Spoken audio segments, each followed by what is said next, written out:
Halloween forever.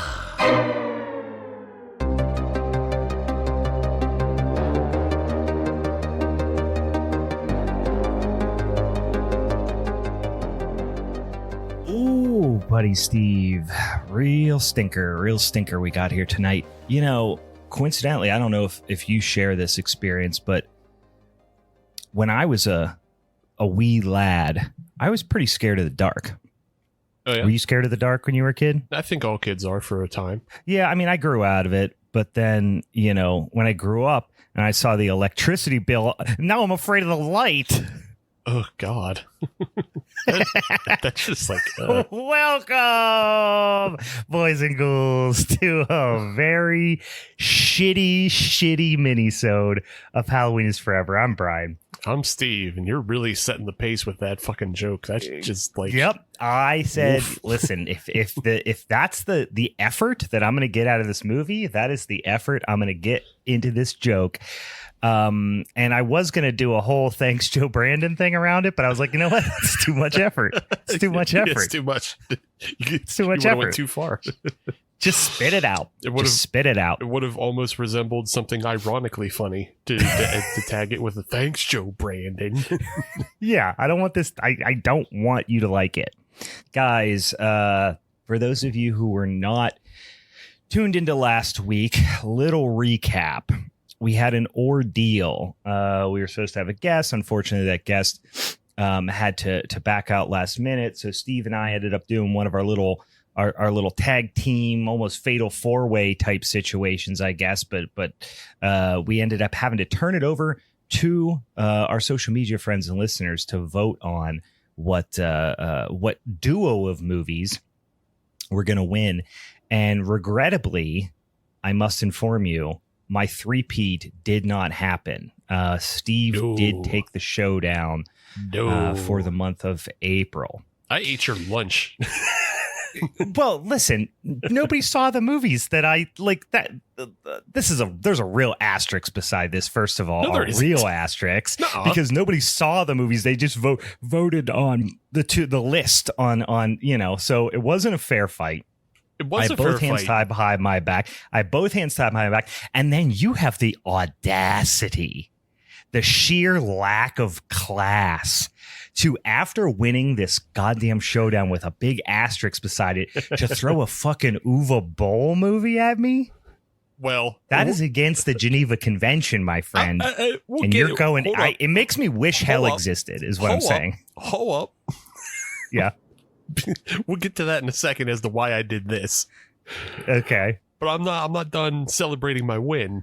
And I just want to Okay. point out that if you go on our Patreon, and as it's known on patreon.com/Halloween is forever, if you sign up, I'll get this out of the way real quick. You sign up, you get extra votes when you get on there, as well as Discord and exclusive podcasts. You get all that. We'll get all that all the way real quick, because I want to point out that on the Patreon, I got more votes, complete clean sweep on the Patreon, than you did on Instagram. Just wiped you out, including, I want to point out our patron Ed Dexter.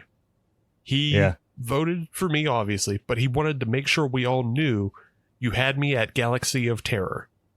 So it's just, I believe that it is Galaxy of Terror that put you over the top. Yeah, that it just beats everything, because it does. Yeah. Because it's a fun, crazy movie. I understand. Yeah. I know Galaxy of Terror got it done for you here. I'm just saying, asterisk. No asterisks.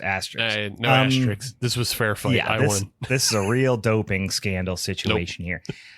But then again, I need to explain. I need to really portray the unforgivable action of, after that pivot that we had to have, and then you won, then you throw a fucking Uwe Boll movie at me, is just Bush League behavior. But I would like for you to explain to me why. I mean, I think I know why, but what specifically was your rationale for forcing me to watch Alone in the Dark from 2005? Perhaps, certainly by no stretch of the imagination, Uwe Boll's worst movie, but his most infamous movie. Yeah, not his worst movie. The reason why you get this movie is because, one, last time you threatened me. You threatened me. Is what it was. You straight up threatened I can't be held responsible for the things that I say on this podcast. And someday I'll say that same thing in a court of law. Yeah. But for now, I don't even remember that. I black out when I'm on here. Well, you did. You straight up threatened me. And two, I thought it was a little apropos because it combines two things from previous punishment movies from you. In Tara Reid from Crow Wicked Prayer and Stephen Dorff from fear.com.com. And it's a damn video game movie, which you picked a video game movie to defeat me, although that was an absolute piece of shit. That's not what won it for you last time around. And that's the other part is you were so rude about Dead Space that I said, let's give him some real trash then. He wants to threaten me and be rude. Well, then this is what he gets. Be rude to this like contrived, shitty edgelord animated bullshit from 2008. And I'm not even knocking animation. I fucking love animation. Perfect Blue is one of my literal favorite movies. I'm an anime, I'm not like an anime, I'm not insane about the anime, but I love, horror anime and like Attack on Titan is one of my fucking favorite things. So I'm not an anti-anime or animation snob. That was just bad animation and bad everything except for fucking Darkwing Duck. There was a movie I remembered that I should have actually probably tried because I don't know if you'd ever seen it or anything. But it's an anime from the 80s or 90s called Lily Cat. And it's basically just the Thing on the Nostromo. Like it's not revolutionary or anything, but it still is pretty good. Yeah. Dan, one of our other friends and Patreon subscribers here in the chat is giving me grief. I'll never live down Halloween Puppy. And you know what? I don't want to. I own Halloween Puppy, aka Magic Puppy, aka the Great Halloween Puppy Adventure, aka a fucking Spooky Puppy or whatever. I will watch that movie every day before I watch Alone in the Dark one more time, because this movie, although it absolutely sucks, it doesn't suck bad enough to be funny most of the time. It just is lazy. Yeah. And unbelievably poorly edited. That's pretty much what it is. Poorly edited, poorly acted. Poorly acted. Awful. Yeah. Poorly written. Yeah. Yeah. Anyway, all right. Before we get into all that bullshit, nonsense, horse crap, we got some stuff we got to do. We got to spin that motherfucking wheel. But before we do that, Steve, what are you drinking on over there? Are you drinking on a little something? I'm drinking a little something, and you'll probably little sip. You'll probably actually like this. You won't be mad about it. Uh-oh. Yeah. All right. Picked it up at J. Orr's, and it's from a collaboration brew. Oh, it's a Dunkelweizen. Yeah, it's on Dunkelweizen from the Von Trapp family and Trogs. Oh, I gotta go pick that sumbitch up. Is that freshy? Is that just released? Because I like both those breweries, especially Von Trapp. I fucking love Von Trapp. Yeah, it is a freshie because it says best by July. So a little bit yeah. But it's dark wheat ale with maple. Oh, now I fucked it up. Why you gotta put maple in there? You barely taste I was it. good. I was good until it was maple. Just give me a fucking Dunkelweiss. No, it's good. I love a Dunkelweiss. It's not that sweet. It's really good. Okay. Yeah. I love it. I love a Dunkelweiss. I should brew a Dunkelweiss here too. Yeah, that's such an underappreciated beer style and a hard beer style to balance. And so most people make them trash, but I fully expect both those breweries to be able to make that. Oh, yeah. Yeah, this one's super good. I think you'll like it a lot. I, on the other hand, am just drinking what here. Hold on. See if you can guess, listeners out there, what I'm drinking by this. Oh, yeah. I'm drinking one of them good old fashioned Colorado Kool-Aids. just a little Coors Banquet tonight. I'll be honest with you. Had a significant amount of beers last night, golfing, and then you'll be pleased to hear this, Steve.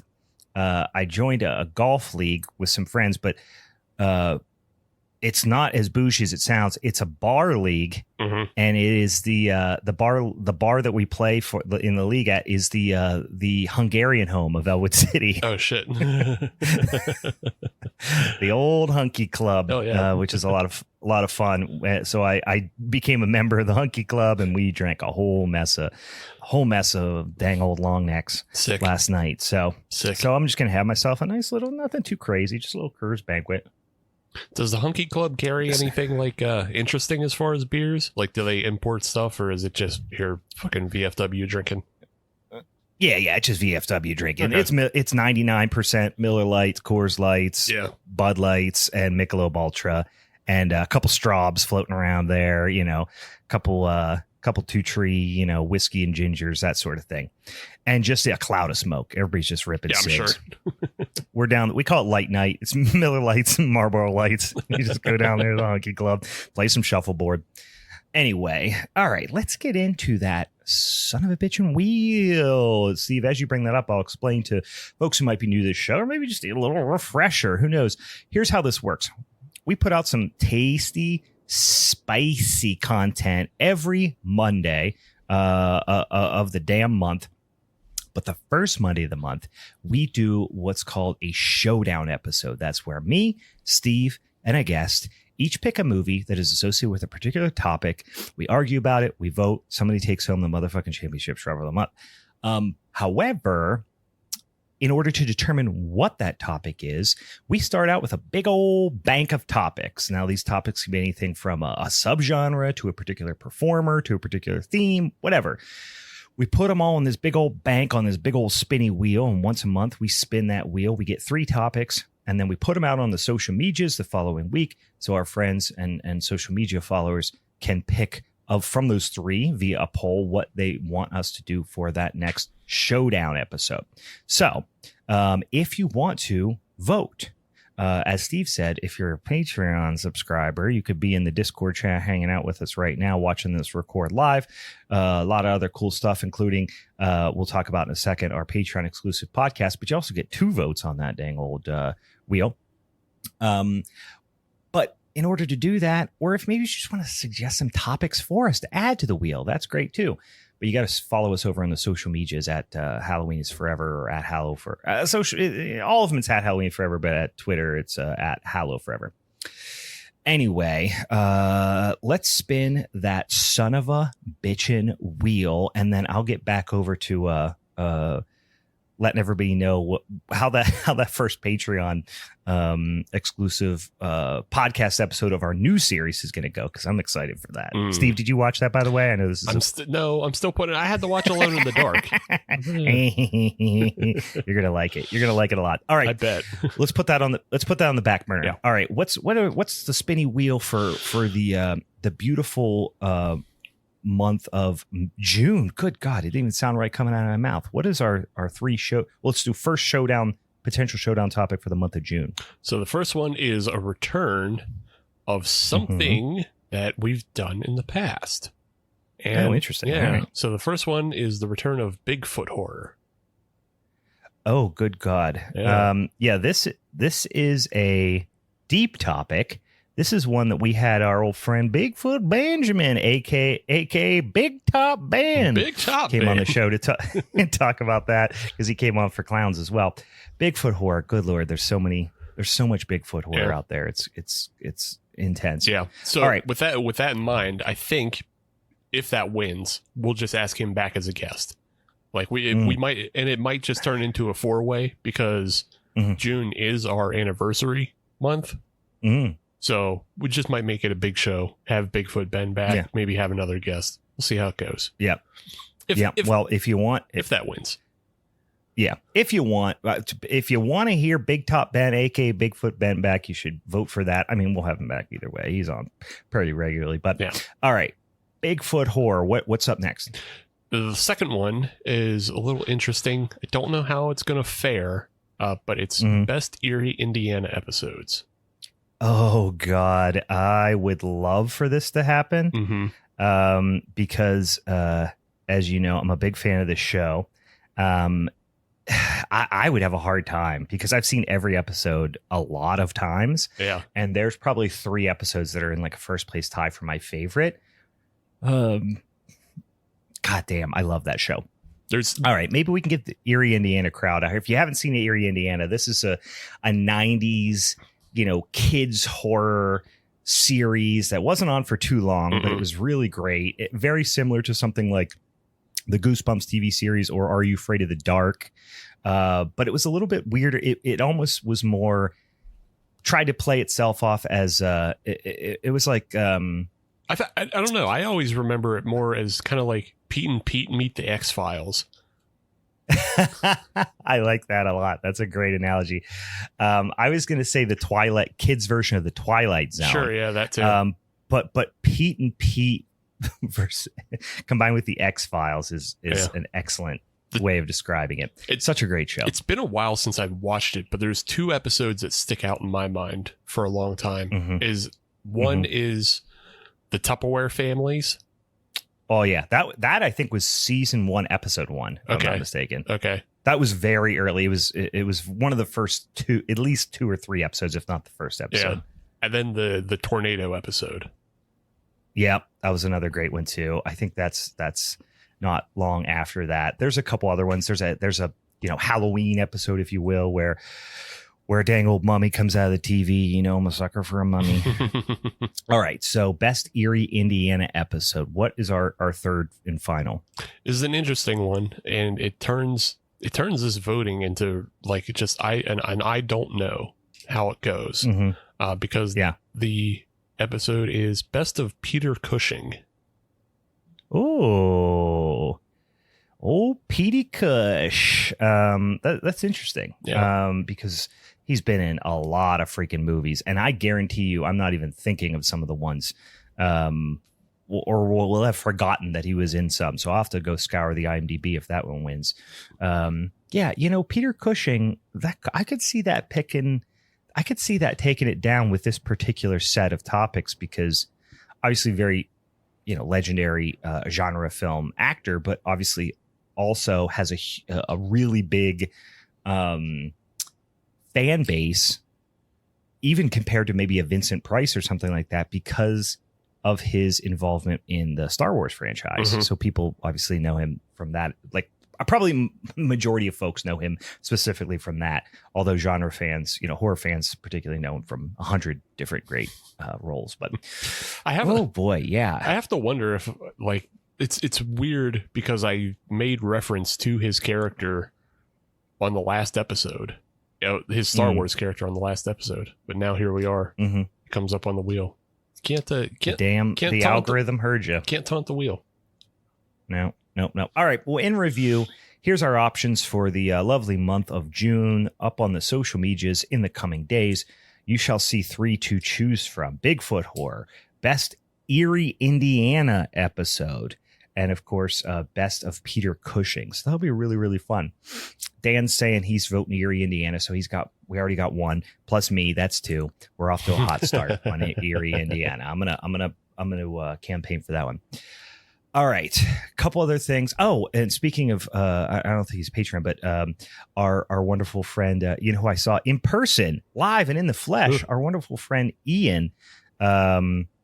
Was I saw him at the Costco the other night, so we got chatting about the old podcast. But just shout out to Ian. Saw him the other day. We was chatting it up. Good dude. And what was the other thing I was just about to say? Oh, guys, we have a new Patreon exclusive podcast. As you all know, if you're a member of the Patreon, we've been talking about it a lot. But you know what? Go over and fucking do it. Pay your $5, and you get a whole download podcast. We did 10 episodes where Steve subjected me to all of the Fast and the Furious movies. Yes. I hate them. The podcast is very fun, but I hate those movies. And it ruined my life for, the better part of a year. So what I did is now your boy gets to pick, right, what the next series is. So I decided we are going to do Christian horror movies, but specifically we're going to talk mostly about like right-wing Christian propaganda type horror movies, which, you know, that kind of goes one and the same, I guess, in most instances or a lot of instances. But particularly, we are starting out with an absolute gem and a recent one. I watched it. It was a fucking pleasure. I think Steve's going to hate it. I'm very excited. We are going to talk about a movie from 2021 called Blood Pageant. And this movie has a very interesting cast. And spoiler, you're going to see it when you see the poster. If you bring it up, or if you bring it up on the Tubi or whatever, it's got Snoop Dogg in it. And I will tell you right off the bat here, as somebody who was previously pretty indifferent to Snoop Dogg, I'm now anti Snoop Dogg. Fuck that guy. This movie is the cringiest of cringe. It's so much fun. It's so fucking stupid. I can't wait to make fun of it. And like, this is honestly, of the probably like 8 like movies that I've watched that have considered to add on to this list. Yeah, this is not even close to the most fucking dumb and cringy and like you're just aghast that it exists. Yeah, I assume this one was kind of light because it's kind of, I mean, it is, but it's so fucking stupid. Sure, yeah, it's just so stupid. Yeah, it just, because they have like actual people in it, like Snoop Dogg. But they also have Stephen Baldwin, who's like notorious for making these kind of films. Yeah, and I was also just kind of like looking at the production credits and everything, and it seems like there's 3 directors on this film, which never happens. That's always a good sign. Yeah, that's always a good sign. Yeah, and one of the directors looks like he's probably just like a secular gun for hire. And then the 2 Christian writers insisted on also being credited as directors. Yeah. Oh, for sure. And a significant portion of the cast are plucked right out of like B-tier Hallmark Christmas movies. I mean, that's almost an oxymoron, because you would think like all Hallmark Christmas movies are B-tier, but even among just Hallmark holiday movies, there are tiers, right? There are the ones they advertise and the ones they put on at 2 a.m. Yeah. This is most of the people in this. There's a couple recognizable people who have been in, but they are straight up they are all just come straight out of the world of Hallmark and whatever the America's fucking, whatever the one that's like, if you think Hallmark is too secular and you're worried you might see gay people kiss, you go over to like America's whatever station, and they kind of are trying to recreate the Hallmark thing. It's where shithead DJ from Full House went. Yeah, I couldn't remember if it was Candace Cameron or if it was it's probably also Melissa Joan Hart, but like they both do that. Yeah, I don't know about Melissa Joan Hart. I'm 90% sure Candace Cameron and Winnie Cooper from the Wonder Years, whatever the fuck her name is. I think they went over there because Hallmark Channel was too secular for them. Like, they think Amy Grant music is too secular. You know what I mean? They really, really want to have leashes around their neck. Yeah. So we haven't gotten into that realm, but it's fun. It's fun and so stupid, and everyone sucks. Snoop Dogg, I can't wait. All right. All right. So if you want to watch this along with us, you want to hear us discuss Blood Pageant from 2021 and a bunch of other fucking weird Christian horror and sci-fi movies over the course of the next, I don't know, 9 or 12 years, go subscribe to the Patreon, patreon.com/Halloween is Forever. It's going to be a lot of fun. I can't wait. All right. Now let's get into this fucking movie, Steve. Tell us your I'll hand it over to you. Let's talk about Alone in the Dark. Hell yeah. I got some things to say. So Alone in the Dark from 2005, directed by Uwe Boll, Dr. Uwe Boll. What a fucking asshole.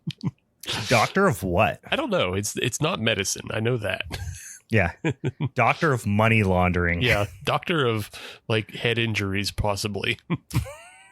Doctor of CTE. Yeah. Yeah. Yeah. Just not studying it, having it. Yeah, exactly. Noted. Yeah. Well, I mean, it's like the way, comedians and actors get like those honorary degrees. You know, he gets an honorary degree in CTE for having CTE. Yeah, a doctor in being a patient of CTE. You've logged the 10,000 hours of being an idiot. Yeah, with brain you're an expert with brain damage. But and also grifting is his other big thing he can do. Yep. This movie comes on the heels of like the House of the Dead series, which like I think that's what really made him infamous. Is like he did the House of the Dead movies. And people were just like, those are so fucking terrible. And then they gave him money again. And it's fascinating. I still don't know the full story, and I don't know if anybody's ever put out a good documentary about it. Maybe somebody has something on like YouTube, like one of those real obsessives put together like a 10-hour documentary on YouTube or something, but I haven't looked to it. But this movie apparently cost $20 million. When I saw that, Steve, everything made sense. Yeah. And I'll get into why at the end, but everything made sense when it said it cost $20 million. And spoiler alert, guys, it ain't on the screen. It ain't on the screen. Like, you have to assume that the city that this was filmed in, it was filmed up in Canada in like Nova Scotia. The city it was filmed in got so many kickbacks from just him just like grifting and whatever. Just like, hey, give me tax breaks so I can pay myself more and I'll kick back some of this money to you. And then the movie goes on to not make $20 million in the box office. Like, can you imagine a film not doing that? But still. This is a money laundering scheme primarily. I believe this movie to be, as is I think a lot of his movies. But yeah, he became famous not only for making really horrible movies, but also video game movies. You mentioned the House of the Dead. But yeah, that he became infamous for making these notable, recognizable titles. So anybody who was a fan of, the Alone in the Dark video game, which came out in maybe a couple years before this, a year before this. So the original, the series goes way back, but I was gonna say the series goes way back. So like the original game came out in the early 90s and was like it was like a Lovecraftian horror set in a mansion. So it it kind of predates Resident Evil as a Resident Evil type game. Yeah. But this one is directly. It feels like it's supposed to be a sequel to the game that came out in 2001, which was Alone in the Dark: The New Nightmare. And I think it's supposed to be a sequel to that because it has the Tara Reid character in it, even though that character looks nothing like Tara Reid. But I never played the 2001 one. I don't think I've played any of the games, but I've seen plenty of screen grabs and stuff from the old like PC versions of them from the 90s. With a more Victorian kind of theme to it. Right. Yeah. So the one that was released in 2001 was kind of a reboot, and they've rebooted. Maybe not Victorian, maybe like mid 1800s, something like that. Mid to late 1800s. Yeah. I mean, it's supposed to be Lovecraftian, so it's like any of that Gothic era. But yeah, this one was like a modern reboot. And then they modern rebooted it maybe one or two more times. And then they actually just put out a new game this year, I believe. And they have it stars David Harbour. Why do I know that? Oh, is that Art the Clown? No, that's David. That's David Howard Thornton. That's David H. Yeah, I heard David H. And I was like, oh, my ears perked up. No, who's David Harbour? I don't know that name. He's the sheriff on Stranger Things, and he's Hellboy. He was the new Hellboy. Yeah. He was Violent Night, and okay. Yeah. Oh yeah, Santa and Violent Night. Yeah. Yep. So yeah, I think he's the new Edward Carnby currently. But yeah. Gotcha. We're not. What a name, Carnby. I mean, I know that. I'm sure that name went back to Lovecraft. That sounds like a very Lovecraftian protagonist. Carnby. I mean, it's so fucking British, right?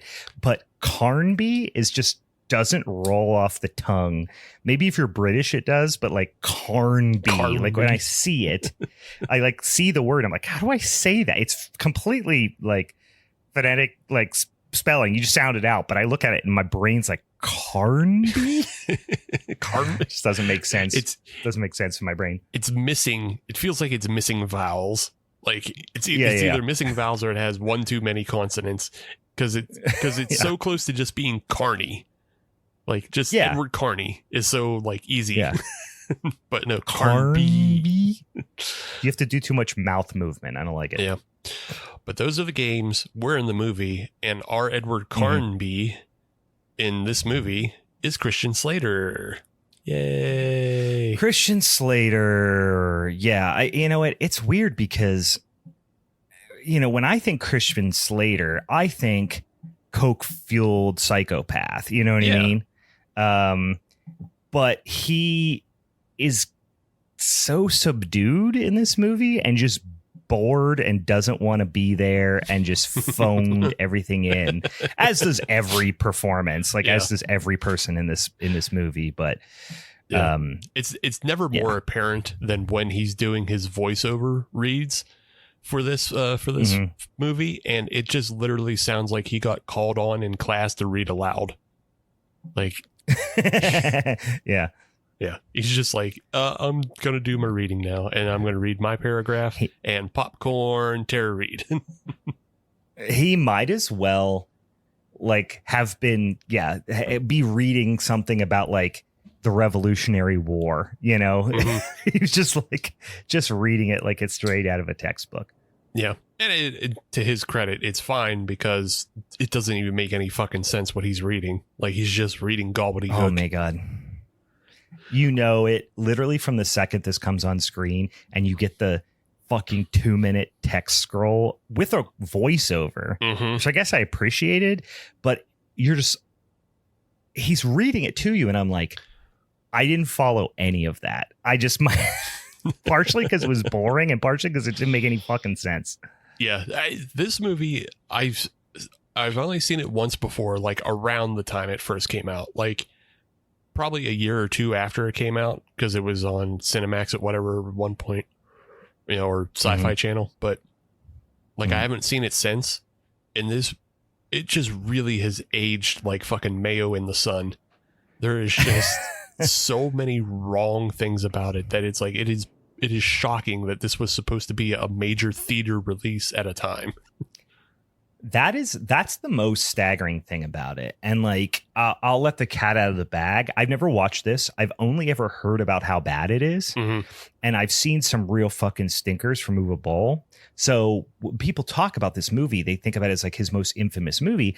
I thought it was going to be unparalleled levels of disgusting horribleness. Yeah. And hilariously bad and all that stuff. And it is bad. Don't get me wrong. It sucks from beginning to end. It doesn't make any sense. But I was actually struck by how, like, I don't want to say the production value is good because it's not, but you could tell they had money to throw around. They just did all the wrong things with it. Yeah. And overall, I was just like, this is bad and inept, but mostly it's just boring. And then in the last act, it just becomes nonsensical because it's just edited together in an insane way. And I was like, why is this so thought of as so unbelievably bad when this is not even the worst movie I watched this week? Like, it's not the top 3 worst movies I watched this week. But then I realized, oh, this was a $20 million, like, broad release. Yeah. It had a broad theatrical release and people were expecting, you know, a big movie. And then they got this. And I'm like, oh, so when I stumble across it on Tubi, I'm like, this is bad, but I guess it's not that bad. But if like you went into it, you know, I'm trying to think of another movie of the time that was, what was the fucking Vin Diesel one that we talked about last summer? Chronicles of Riddick. Or whatever. I mean, Pitch Black was a little bit before this movie, but yeah, Chronicles of Riddick. You know, yeah, if you went into like those movies look like Citizen Kane compared to this. Yeah. Like if you went into one of those movies and then you thought you were gonna, you know, go into this, Okay, Steven Spielberg released his War of the Worlds remake in 2005. So same year. The Amityville Horror remake with Ryan Reynolds was also 2005. Yeah. So both of those movies are serviceable. They're fine to watch and all that. And then you say, well, surely if they can release, those in the theaters and they release this in the theater, it'll be of similar quality. And then you sit down and watch this and go, what the fuck am I? What? What is happening? I picked the wrong movie. Yeah. What the hell? I'm blanking here. What was the series? I keep wanting to say Blood Rain. It's not Blood Rain. What's the series that came out where it was all the vampires versus the fucking werewolves, and it was something Underworld. Underworld. Yeah. So the Underworld franchise, for whatever reason, I just saw every one of those movies when they came out. Okay. I don't know why. It was just like there was never really anything else big, and I would just go watch them. Right. Those again look like fucking Apocalypse Now compared to this. Yeah. Now, Blood Rain is the other series that Uwe Boll makes. That's why I couldn't get it out of my head. I was like, another goddamn karate vampire bullshit, but that's Uwe Boll. I think this one has like the most infamy surrounding it because it is kind of the last film he gets big name directors to be, or big name actors to be in. Yeah, after this, like nobody gives a shit. He does a film called In the Name of the King, which is based off another video game, and it has Jason Statham in it. But other than that, he never really works with real actors again for the most part. He gets Stephen Dorff to show up a couple times. He gets the cabbie in this movie to show up in a lot of his movies. Yeah, that guy, it took me a while to figure out who he was, and I eventually did figure out who he was, which I can wait to talk about it till we get to that scene. It's in my notes, but that guy looked so familiar to me, and I was like, who the fuck is that? And then I figured it out. I'll tell you right now, because we actually already mentioned this once. He played the lead, or one of the leads, in one of my favorite episodes of the Goosebumps TV series, which was The Werewolf of Fever Swamp. Okay, yeah. Which was also one of my favorite books in the franchise, or in the series. It was actually a two-parter on the TV show. That was like one of the big two-parters, Brendan Fletcher. And I was like, where the fuck do I know that fucking kid's face? I know him. And I went back to like one of his very first credits. And I was like, there it is. That's where I know him from. Well, we've also featured movies with him in the past as well, because we've done Blood Rain 2. Yeah. And Freddy vs. Jason, which he's in both of those. Yes, he's Freddy vs. Jason. That's where most genre fans will probably know him from. And then, alongside Scott Farkus in Blood Rain 2. which Scott Farkus works with Uwe Boll a lot as well. A lot. Yeah, they are Uwe Boll regulars, which is maybe the worst insult you can say to an actor, I guess. I don't know. Hey, they're cashing checks, whatever. Make a fucking living. If nobody else is paying them, why not get paid by this crazy fucking German, Like, I remember in that Blood Rain 2 movie, which was disgustingly bad, that like Scott Farkus actually didn't do it. Like he delivered a performance. Yeah, he does okay. Yeah. Yeah, he's a pretty good actor. Yeah. Everybody else in this film, they know not to try. That's the difference. Is like, Zach Ward, who we're calling Scott Farkus, but he'll try. Christmas Story Scott Farkus. He was the tall bully, by the way, if you don't know who Scott Farkus is. Yeah, he shows up. But yeah, like he'll try, but everybody else in this film, like they knew not to try. They're just like, we are here to cash checks. Stephen Dorff. Yes. I think he must have been in like film jail for like, I want to say he's in film jail for doing Cecil B. Demented, maybe. Oh, okay. I was like, who did he try to out? Did he like piss off Harvey Weinstein or something? Like, why did he never get in anything? Yeah, because he did Blade in '98, which Blade was, everybody loves Blade. That movie rules. Great. He's great. He's a great bad guy. Yeah. And then a great bad guy of the time. He's very of the time, but still, I think he's great. Yeah. And then he does Cecil B. Demented after that, and just maybe doing that movie, like it just sent him to movie jail, because after that he does fear.com.com, And then he does this. I forgot about fear.com.com. Yeah, and then he does this fucking movie. So like, still one of my favorite bits. Like one of my favorite things ever. Go to the search bar, type in fear.com.com. I don't know why. It always cracks me up. Yeah. http://www.fear.com.com. So yeah, he's in movie jail. Christian Slater's in and out of movie jail. Like, I don't know what he's like. I don't know what he did to somebody. He did something to somebody. He feels like he maybe killed a person. Like when he was drunk, he pulled a what's his name? Not Matthew McConaughey. Who's Ferris Bueller? What the fuck? I can't remember his name. Matthew Broderick. It's like he pulled a Matthew Broderick and was drunk and killed somebody. Sure. Like in his car or something. I could just see that. I could just see that being the reality. I think it's possible he just like called some producer, like fucked his wife or something. It's possible he's just like a wife fucker. Like he just cucked a bunch of people. So like no job, no work. You could just tell. Maybe not now. Like, I think he's probably matured a little bit. Who knows? He could be a piece of shit or the nicest guy in the world. But he does seem like a fucking scumbag. Yeah. But like he's had a resurgence lately of like he does like voice work. He plays himself on like Scooby-Doo movies. And he was on that show Mr. Robot. And he was like he's a real good part on Mr. Robot.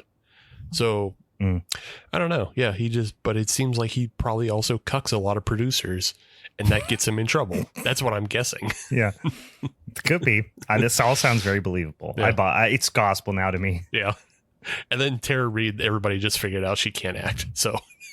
Oh, good God. No, she never could. Never could.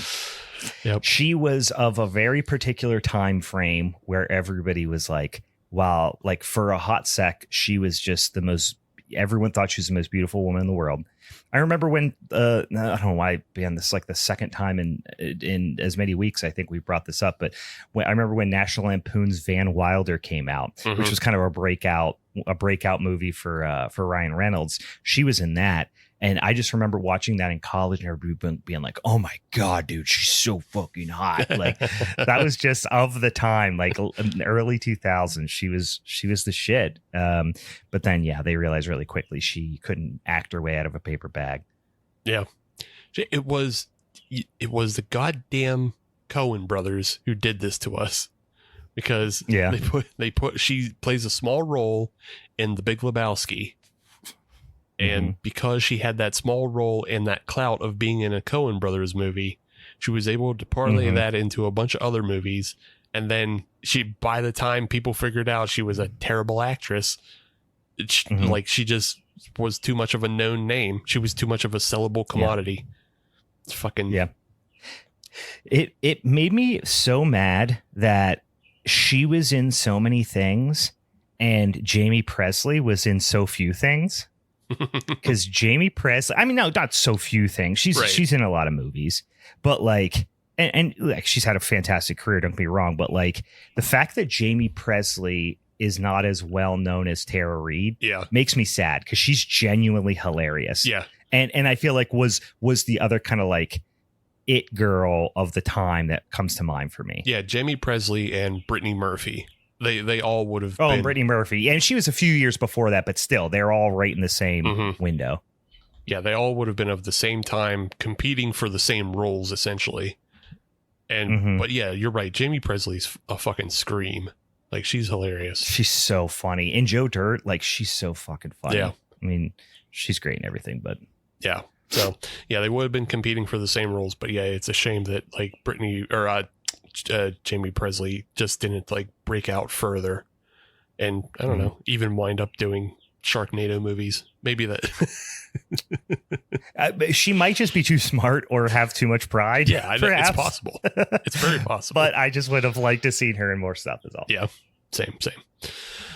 So let's shift back to the movie now that we're done dumping on the quote actors. we get that shitty crawl. And then we get a scene with just like terrible blocking and acting of like this orphanage, and the kids have gone missing at an orphanage, and it's all a flashback, and it's just the scene sucks and it doesn't make any sense, which is great because you just quickly shift out of it to Christian Slater waking up on an airplane spreading conspiracy theories to a child. Such a bonkers scene. And the whole thing is like a pre-credit sequence that's shot like a trailer. Yeah. Like the whole thing, you're like, what happened there? And then the the title card comes up, and and then you get this kid like basically just like being just a regular curious kid, and Christian Slater's like, everything is scary, kid, and you're gonna get murdered by monsters. And it's just like, why would you say that to a child on a plane right now? So he's like an unhinged fucking character right off the bat. Yeah. But not in a fun Nicolas Caged way. No. In like a snarky, like if somebody was trying to make David Spade an action hero. Like it's so cringy. Yeah. It's you have to think about like how many times these kind of conversations happen in real life, where like a kid is on an airplane and just happens to talk to the person next to him in the seat, and he starts getting told like a bunch of anti-vax information or like hollow moon theory. It's essentially straight to hollow moon. Yeah, it's essentially what's happening here. Yeah, they're like, hey, where are you going on vacation? The person's like, kid, the Jews run the media. And you're like, what? What does that mean? Don't talk to strangers. Kid. Yeah. This is an important lesson for all parents. Don't fall asleep on airplanes unless your kid is in between both of you. I was gonna say, make sure your kid is in the window seat. Yeah. Not in the aisle. Don't give them a chance to talk to strangers, because people on airplanes will say back shit stuff, especially if you're flying Spirit or Southwest. Come on. Oh yeah. You just got maniacs. Yeah, they're wilding out. That's maniacs on those planes. Right after this airplane, we go right to another voiceover. We've already had a long ass fucking text crawl, and now it's to another expository voiceover of like, that kid, you think I'm being mean to that kid, but I'm not, because there are monsters in this world.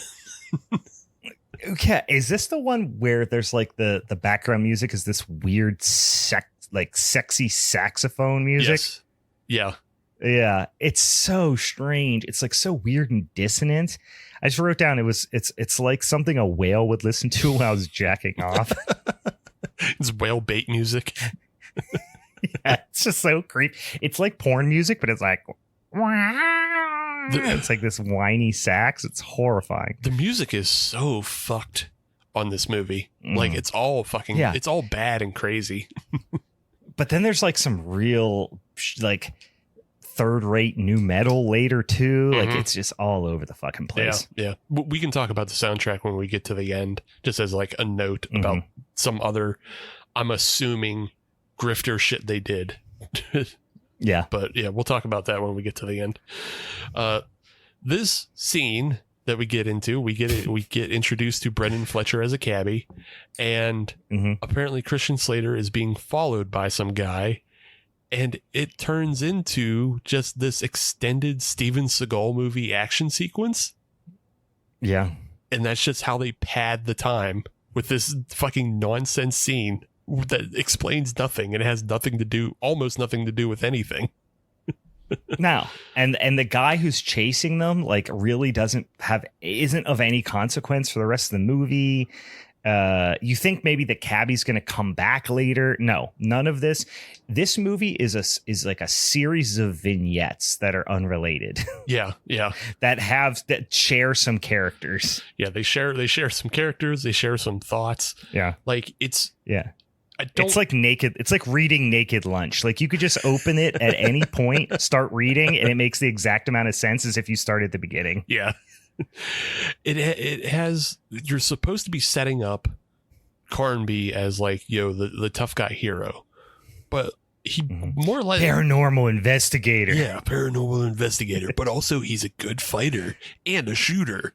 So like, and also is maybe has superpowers. Possibly with the way he jumps up. He's off also the floor. potentially the Punisher. Yeah. Not even the Punisher. Like that's even way more superhuman. Like he's potentially Neo is what he is. He's potentially. I was going to say Neo. Yeah. He doesn't stop bullets, but he does Neo type moves. Yeah. Like they're definitely biting.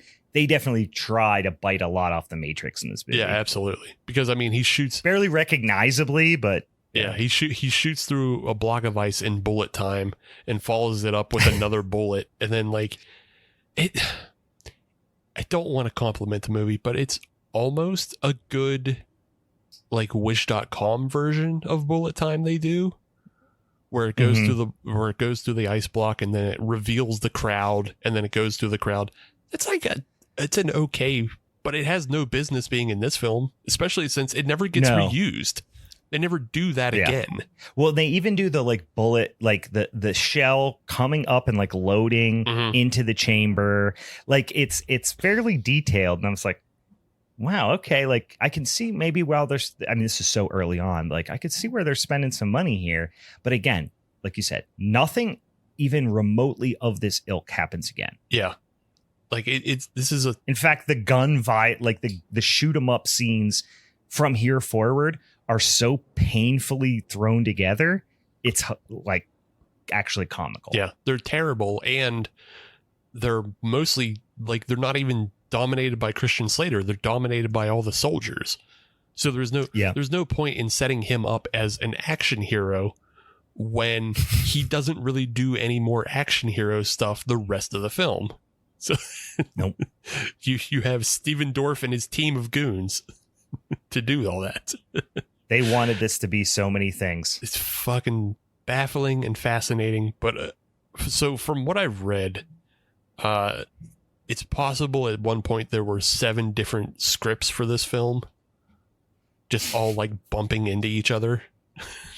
That makes a lot of sense. And then like somebody had all the pages and they were all stacked up, but they weren't stapled, and they were also not numbered. Yeah. And then 2 interns bumped into each other. Production assistants bumped into each other.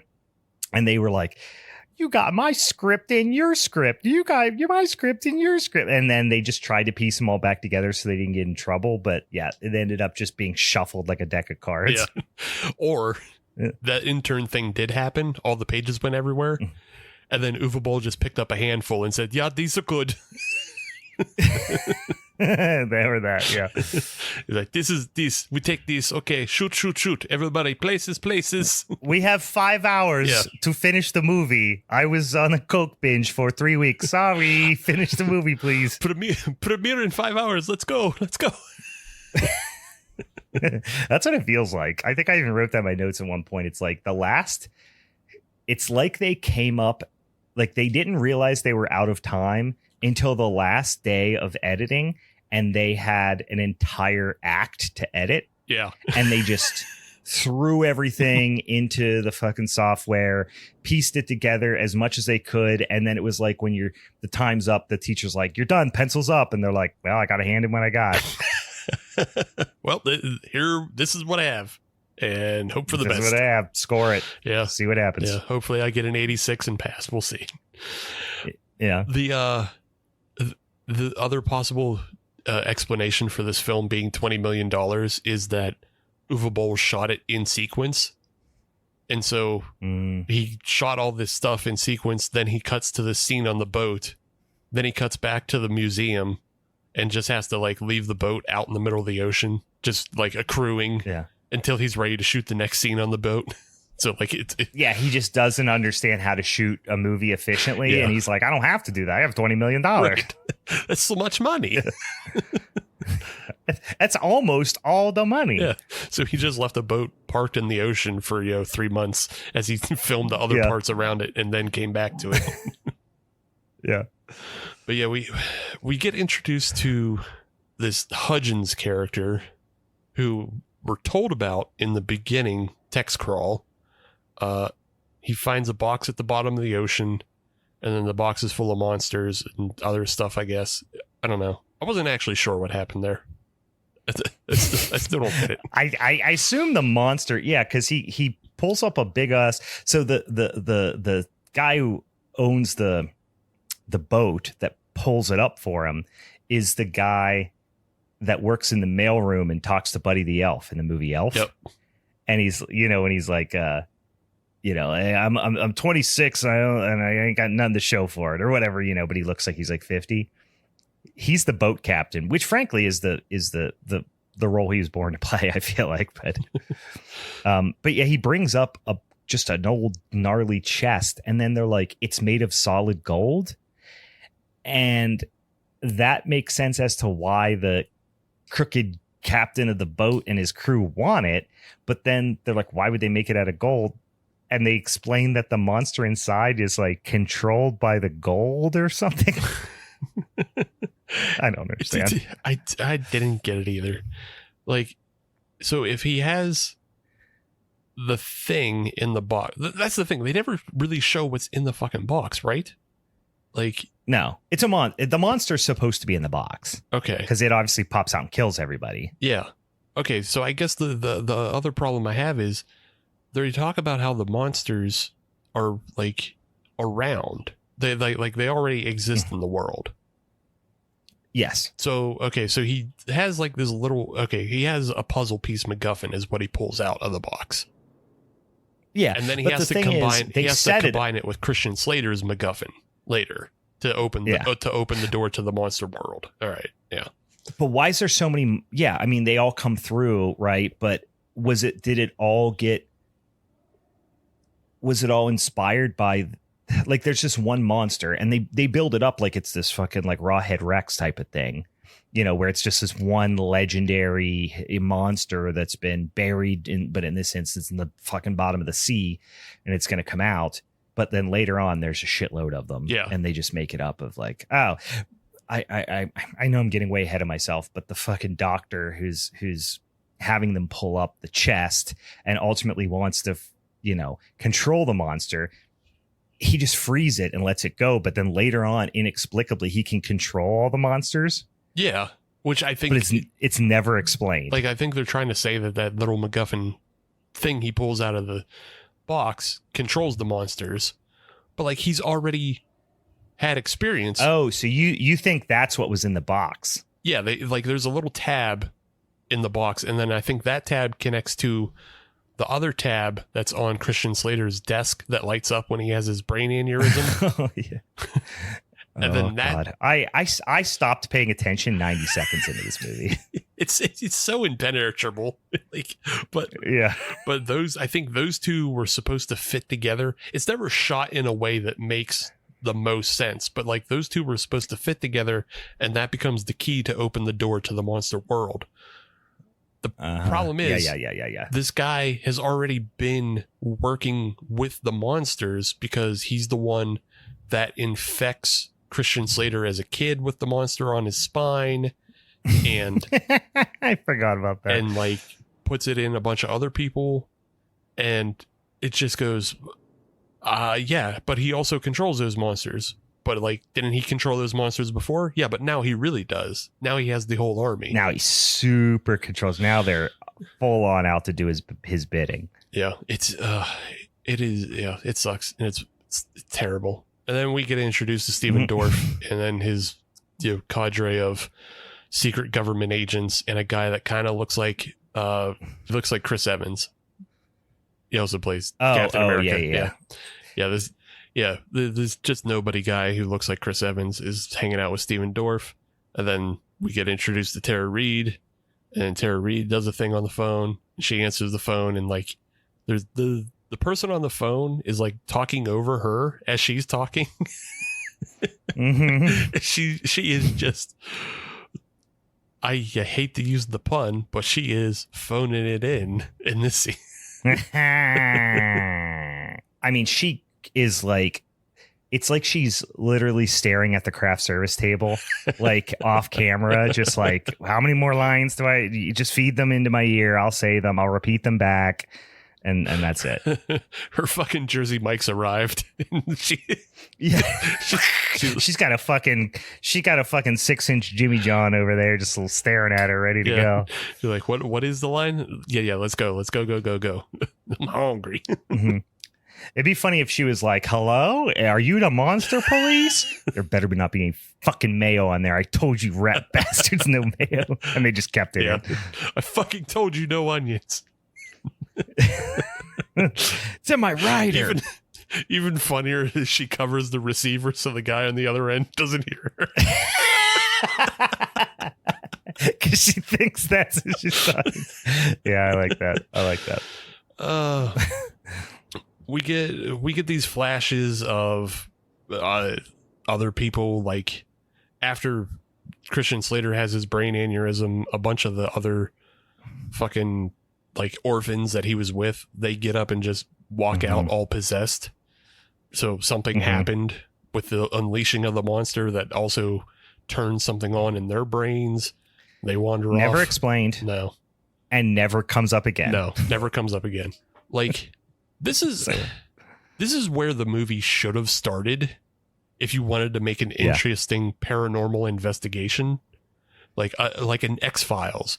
The inciting incident is all these people just leaving their jobs and walking out into the street. That's the cold open of an X-Files episode. Absolutely. It feels a little bit like Prince of Darkness or something. Like you could have went in a lot of directions that it made things infinitely more interesting.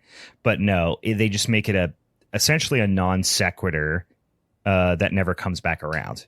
I feel like someday somebody should write like a Black Mirror episode that is about how this movie got made and like all the insane behind the scenes things that happened that led to the decisions. And then it makes it make sense in like a genius way.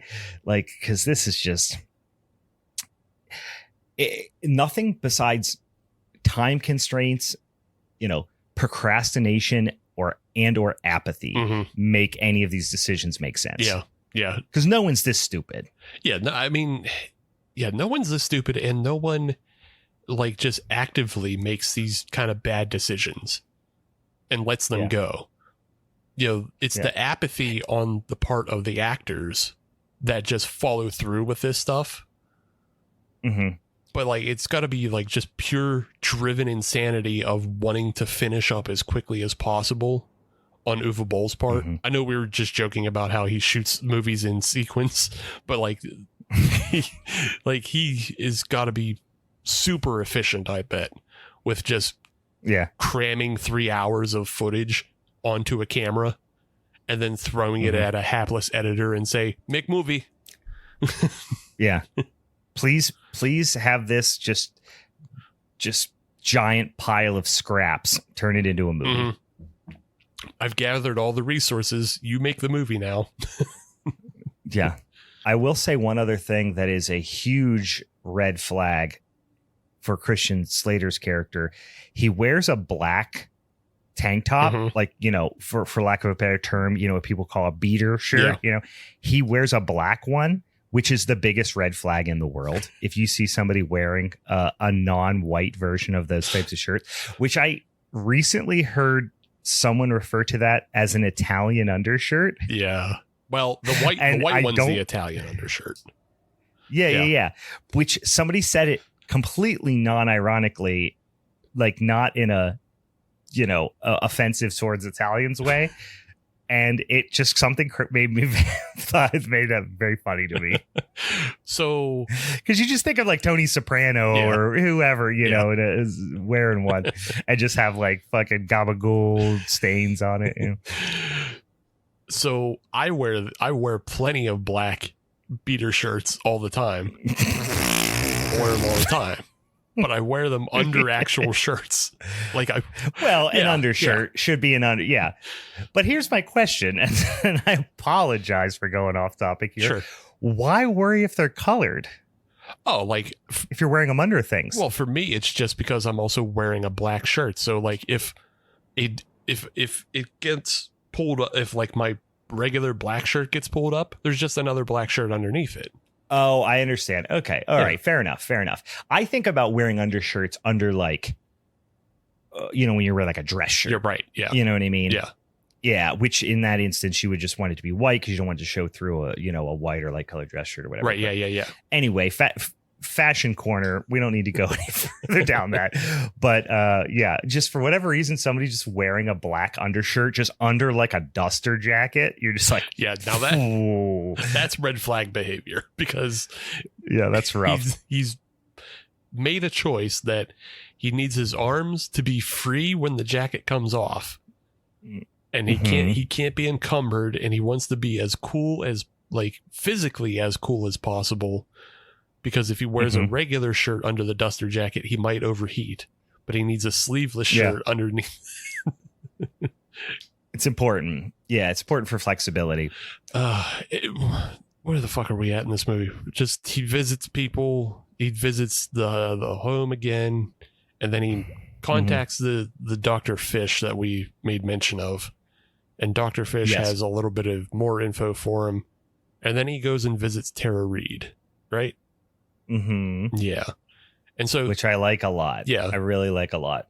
So, like, when he visits Tara Reid at the museum, you have this, like, instance of, like, she throws, like, the worst fucking punch I've ever seen. Yeah. To fucking punch him. Yeah. But, like, they have this pre-established, romantic link, which I think you're supposed to pull from the game that we mentioned that came out in 2001. Okay. Yeah, I have no fucking idea. He just walks up and he's like, "Hey, Doc, how's it going?" And she's like, "Oh, wow." Yeah. And it, like, almost makes that exact noise. He's like, "Oh, baby, those punches are so sexy." And she's like, what'd she say? She's like, "Oh, that's for not calling me for 6 months," or something. They're just like so desperate to try to make him like a badass, womanizing, black undershirt wearing, cool guy. Yeah. But if you describe yourself as a paranormal investigator, you can't be anything cool, right? I think, as much as I like ghosts and stuff, there's nothing cool about that. He's definitely was like the prototype for, like, the Zach Baggins type character. Oh God, yes. Like, the you know what? That's so poignant, because the black undershirt just turned into an Affliction shirt. Yeah.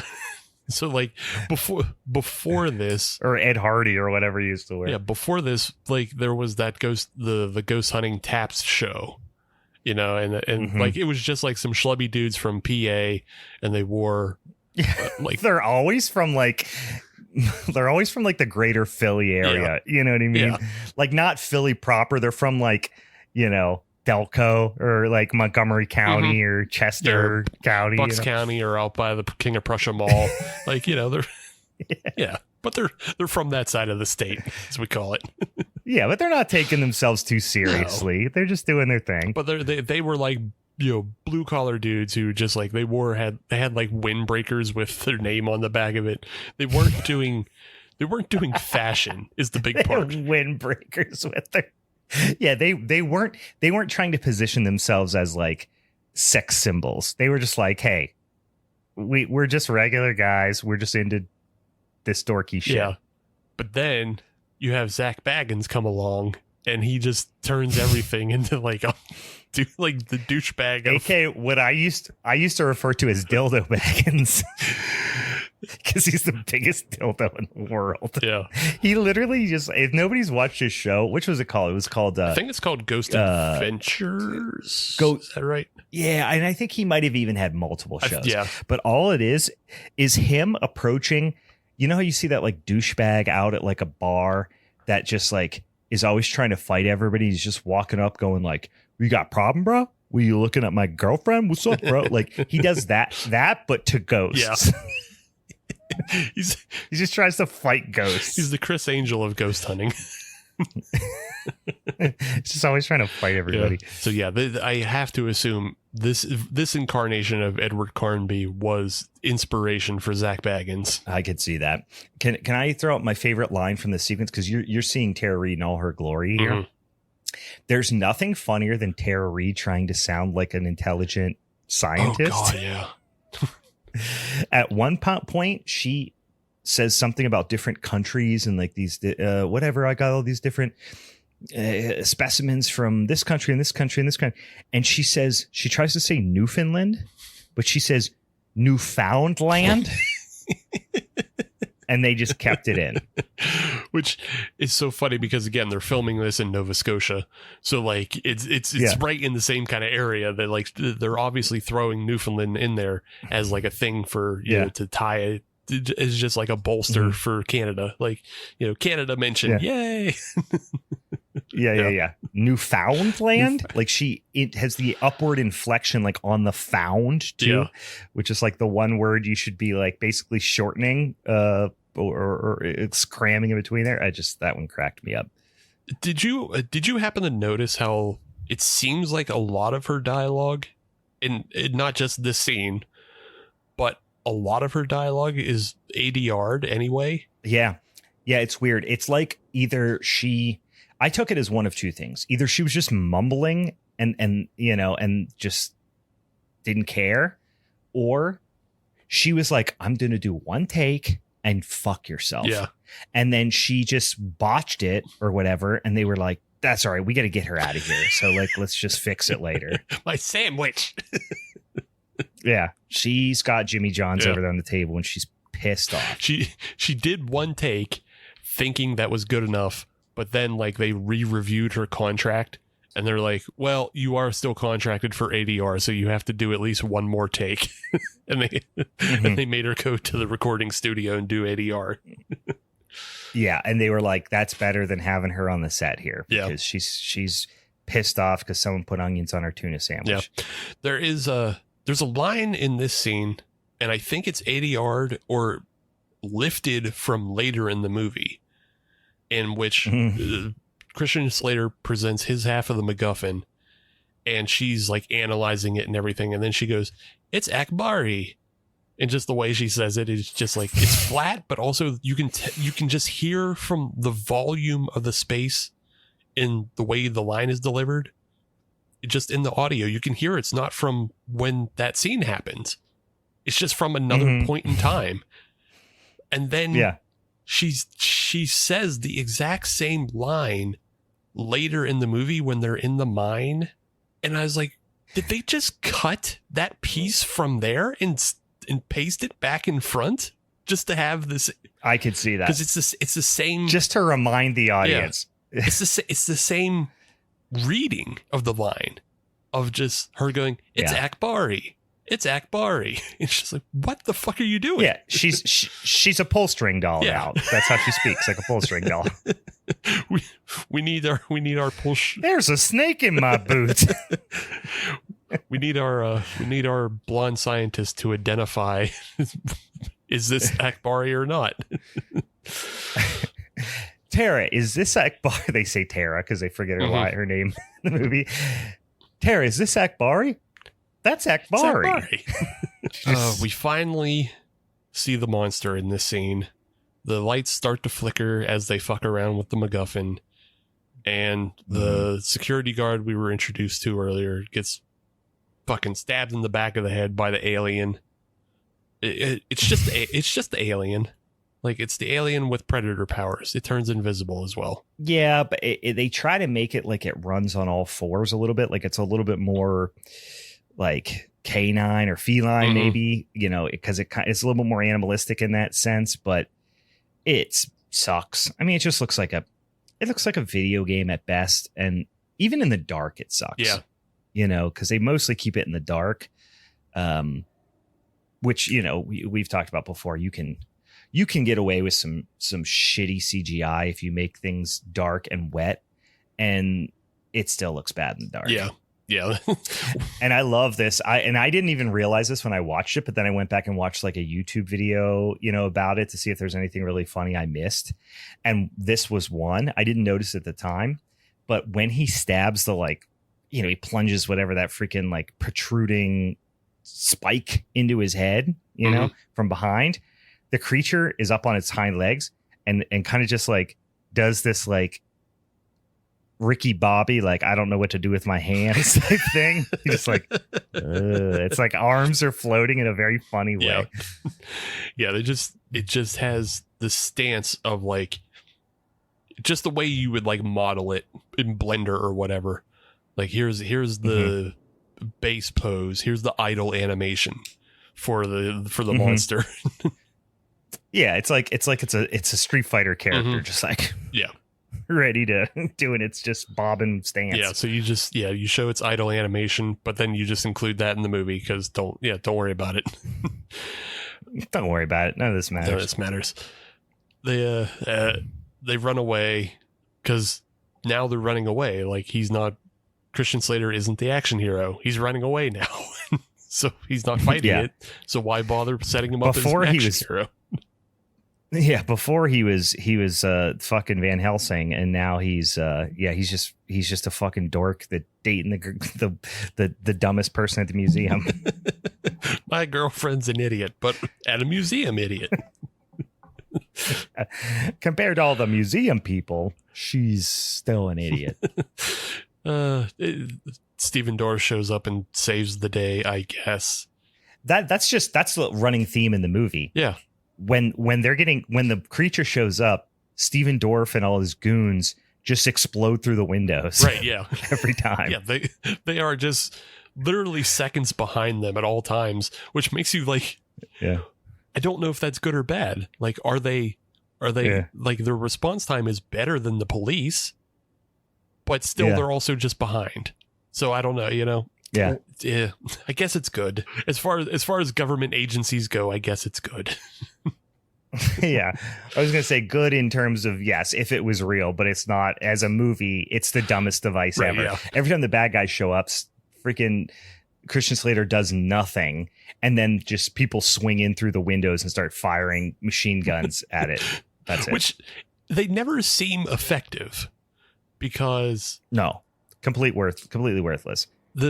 It feels, I know this is stupid because obviously you can't see bullets, but it seems like they're firing. It seems like they're not firing guns at all. It seems like it's CGI muzzle flash.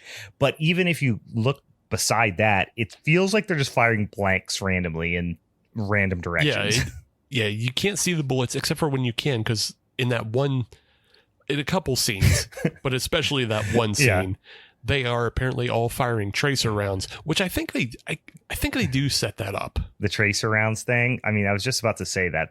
You see it in the dark, and they were really hyped on this effect, but boy, did it look like shit. And it's not so much that they're tracer rounds, but they actually like give it a fucking and I think it happens in this next scene coming up where Christian Slater goes to the lab and is talking to... Oh, they're not tracer rounds. They got little fucking Christmas lights on them. Basically, so the whole setup here is the creatures can't stand light. Yeah.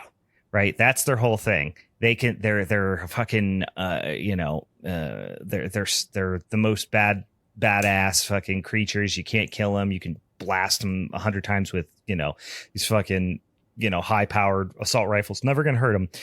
But light, they are fucked when any light happens. So they've got rounds that have some sort of like not infrared, but like ultraviolet technology or whatever. And he holds one up, and it just looks like a round with a fucking LED Christmas light, like an LED Christmas light on it.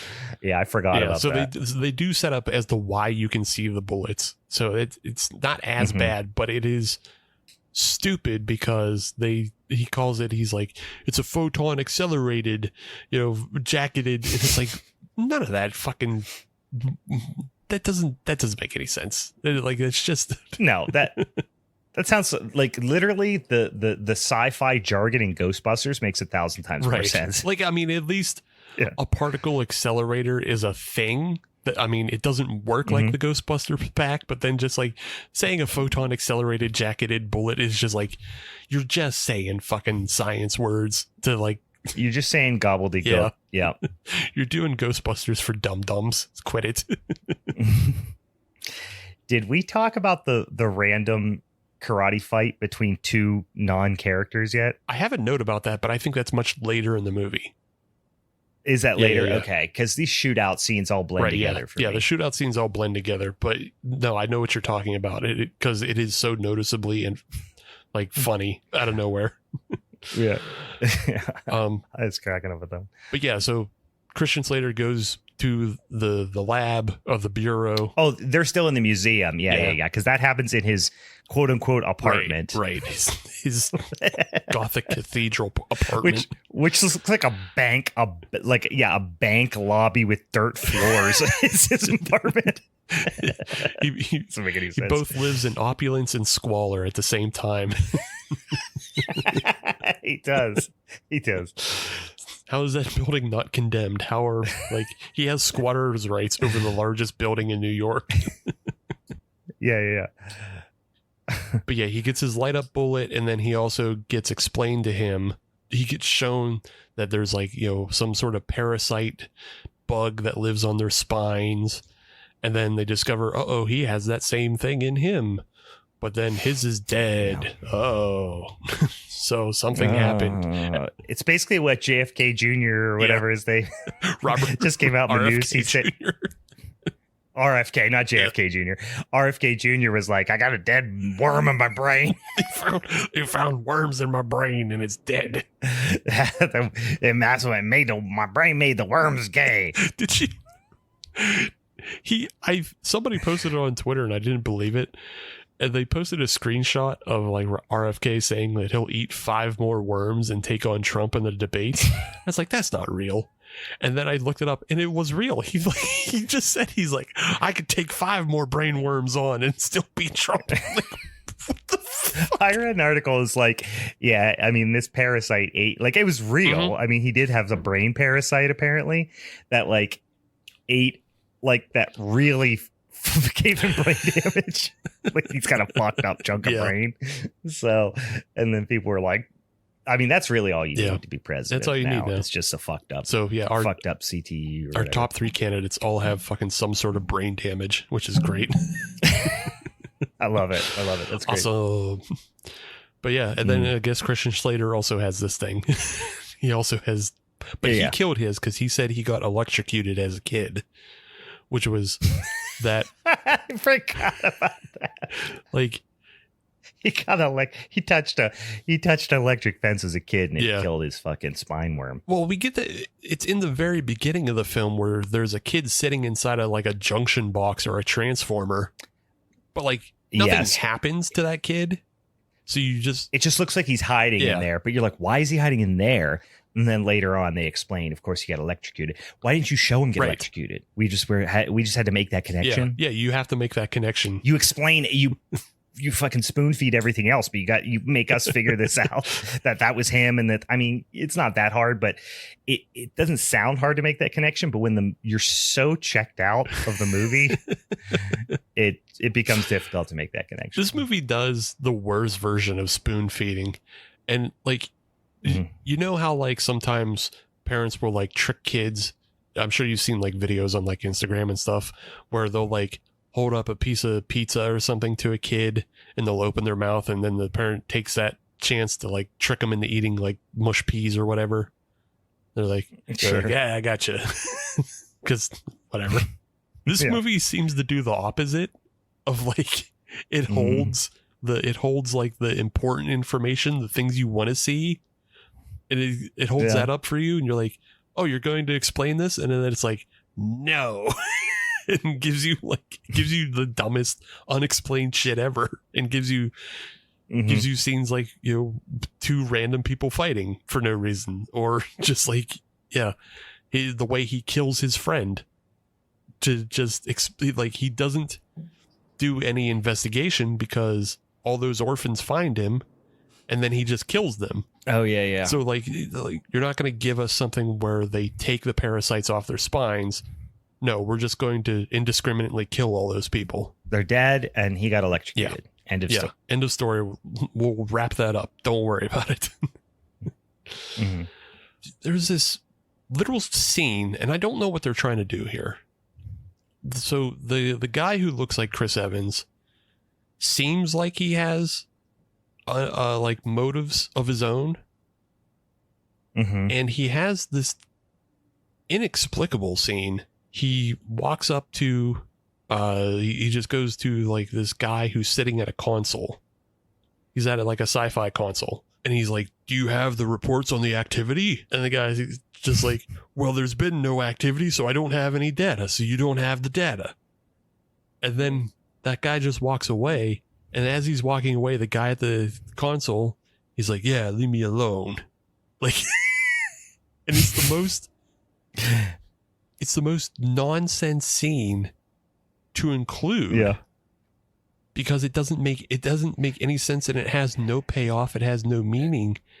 And like, it's between a character we've never met before and a character who is like 4th down on the importance list, if not 5th down. Yeah. Because he's not even the villain or anything. He's way down the line. He's Stephen Dorff's lackey. Well, and that's kind of where I don't even remember that scene, but I did get the distinct feeling that guy was gonna come up as like, oh, he's the real or he fed some information back to the fucking weird doctor, and that's what made him control them, or you know what I mean? I just thought that he was gonna have a bigger part, and it felt like they were setting him up for that, but it never happened. Yeah, it never comes to fruition. It just like they give all these like little hints that he might be a bad guy or something, but that's not what happens. Because Fish is like the Dr. Fish, like he does get eventually possessed, but it's not by that guy. I totally thought it was going to be that guy who like reveals himself. Yeah, I thought there was going to be an inside, mole in the fucking, what do they call it? The 977, or I don't remember, or something, whatever the fucking secret government agency that investigates paranormal shit is. Yeah, what the fuck ever. But no, we don't get that. But yeah, we can move on to, Christian Slater's in his home, and Tara Reid also shows up at his giant dilapidated warehouse house. It's like an apartment too, which makes even less sense because it has like 12-foot ceilings and like just they're higher. It's probably 18-foot fucking ceilings. It doesn't make any sense. But he also has like chain link fences set up inside his house as well. So like, so like that's his closet. He just like, I put up this fence and that divides the room up for me, but it still allows for like flow. Yeah, it's fun. I mean, it abides by all the principles of feng shui, but it does look potentially like a set for a lesser WWE pay-per-view from mid 1996. Oh, no, it looks like ECW pay-per-view is what it is. Yeah, probably. It's ECW pay-per-view where they all come out behind the chain link fences and tatter drags. Oh yeah, it just looks like a fucking junkyard. Yeah. But yeah, so they're already there, and then the MacGuffin's there, so now the monsters are there, and then all the lights start flashing, and then a monster shows up, and this is the only time you see that there's any sort of effectiveness to the bullets, in that he shoots one of the monsters and then it dissipates in the dust. Which, it's the only time you see that happen, really. Like, all the other times, it just looks like they're shooting at the monsters and they're bouncing off the monsters and the monsters don't die and it has no effect.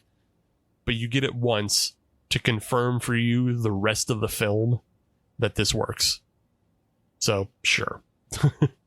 Yeah, I mean, I have a theory that they did that just so they could explain why the floor of his apartment is a dirt floor. And it's just supposed to be the monster dust because that wasn't originally supposed to be his apartment. They just found this like big, like crypt looking area to shoot in. Yeah. And they were like, we're going to shoot in here. And then they rewrote the script 90 times. We're like, no, he's in his apartment. Why does his apartment have dirt floors? The monsters shit dirt. No, the monsters turn into dirt when they die. Oh, okay. There we go. Yeah, right. So he's killed a bunch of monsters? Yeah. No. Yes, maybe. Just one. But it's a lot of dirt. And then this is where we get the most annoying, gross action scene that like you've ever seen, but it feels very video gamey. Just the way it feels, or actually not video gamey, it feels motion comic book with the way the lights go completely out, and then of course, Stephen Dorff's dudes show up, and the way this dude blasts through the windows. Yeah, just the way this dude blasts through the window. It's not even a real person, I guarantee. It's like It may just be hand drawn for all I fucking know, but it's not a person. It looks like it's just a shadow swinging through the window. Yeah. And or dropping through the window, whatever. Yeah. Just the frame rate and the motion on it feels like a motion comic book that you got on a CD from a box of cereal. And then it just does all this hyperkinetic cutting of Tara Reid and Christian Slater on green screens that have been blacked out in post, and they're just shooting in the shadows. You see monsters in the shadows, and you see like this team hiding behind some boxes, and they're shooting in the shadows. And none of it makes any fucking sense, and you have all these light up bullets flying across the screen. It is just the most garish and annoying thing to look at. It's like they're shooting indiscriminately, and you never get an indication of anyone's real position in the room. No. Like, they do a scene where they're like, the bad guys are, the monster is there, and then you get the idea that I guess the monster drops down in the middle, and they're just all shooting at each other. Like, it feels like everyone is just shooting indiscriminately at the other humans, and no one's actually has any idea where the monster is. Yeah. But no one gets shot. No one ever gets shot. And then there's like, and then they show like one of the, quote unquote soldiers, like Dorff's soldier guys, and he's facing the other direction, but now we're looking from another direction. He's just shooting at a box, and it's so disorienting. You never get any really sense of danger because it's just total confusion from the viewer, but everyone on screen seems to be pretty comfortable with the direction they're shooting. Yeah. It's just, and like the monster. So it's never like that, oh my God, where is it? It's never that Predator scene where they can't find them and they're panicking. Yeah. They're just standing and silently shooting in a lot of different directions. Yeah. Yeah. And no one is really occupying the same space. Like, the monsters are on their own screen. Tara Reid and Christian Slater, they're on separate screens, and the Bureau guys are on their own separate screens. So no one's occupying the same space. And then just to even lend more to that, it seems like they're shooting at each other, is there's one shot that's like taken from an overhead angle of just the floor, but it's not like a good layout of the floor plan. It's just like a piece of the floor, and then there's bullets crossing over each other. Like, it looks like it looks like the Crossfire commercial with just shit like running past each other. It doesn't make any fucking sense. Blasting in different directions. Yeah. Yeah. And everything's mostly just black on screen, so you can't really see a lot what's going on, except for like when the muzzle flash happens. So that kind of, they're really trying to do some like Matrix in the dark shit. Yeah. And it ain't landing. I know like this couldn't have been like a creative choice that Uwe Boll came up with, and I'm trying to remember if there's like some John Woo or other Hong Kong film from the 90s that did something like this, that like used the muzzle flashes as a light source, but it just doesn't come to mind. Yeah. There's no way he came up with the idea, because it really feels like he's trying to execute something that he saw someone else do. Yeah. But he obviously was incapable of it. Yeah. He thought it was cool and thought he would just include it in his little monster film. The lights come up because it seems like they kill all the alien monsters. And then we haven't talked about the monsters keep the lights off somehow. Yeah. They disrupt the when they come current. And they're like, something like that. Yeah, some dumb shit to explain why we get to flicker the lights when the monsters are on screen, and why we get to keep it dark to make our CGI look slightly better than it would be.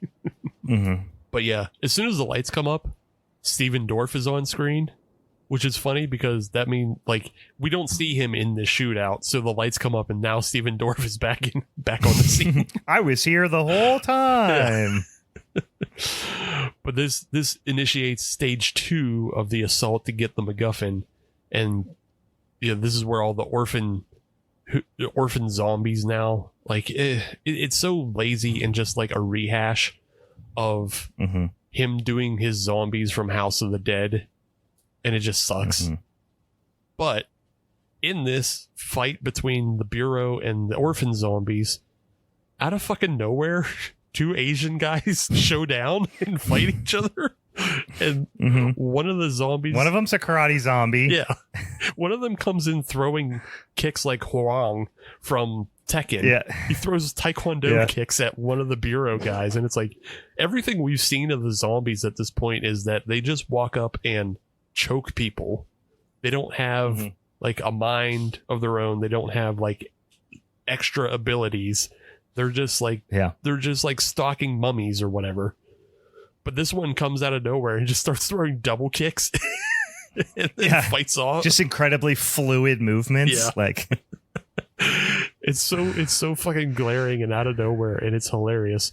And it's one of those things. And then of course the only like of Dorff's like agents or whatever, the only Asian one is the other guy fighting him. Yeah.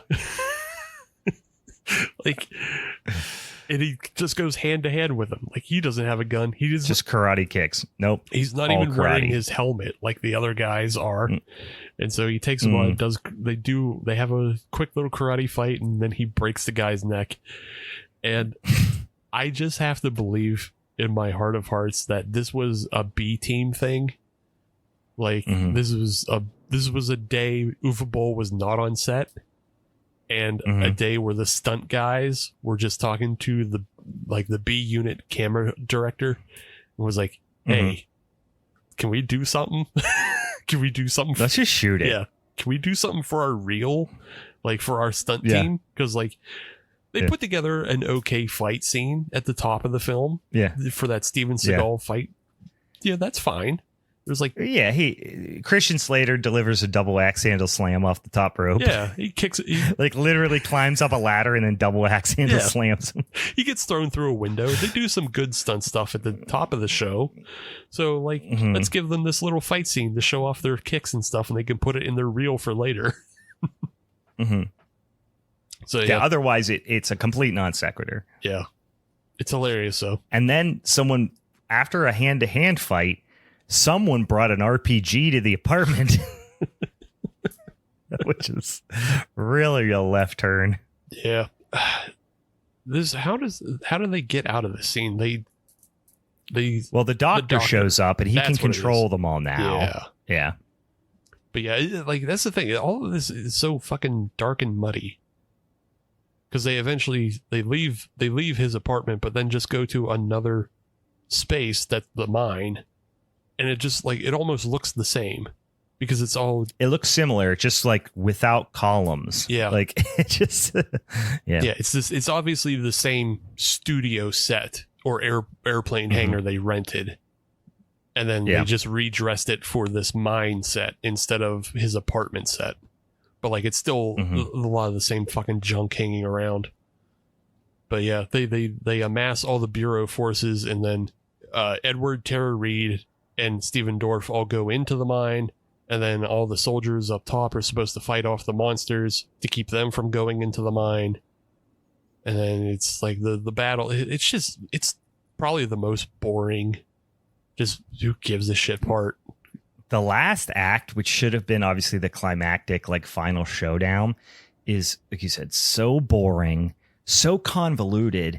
And again, this is really where the editing, which was already horrific, turns into like really we just mixed up a bunch of scenes and just left them in there because somebody fell asleep and we ran out of time, and this is what we ended up with.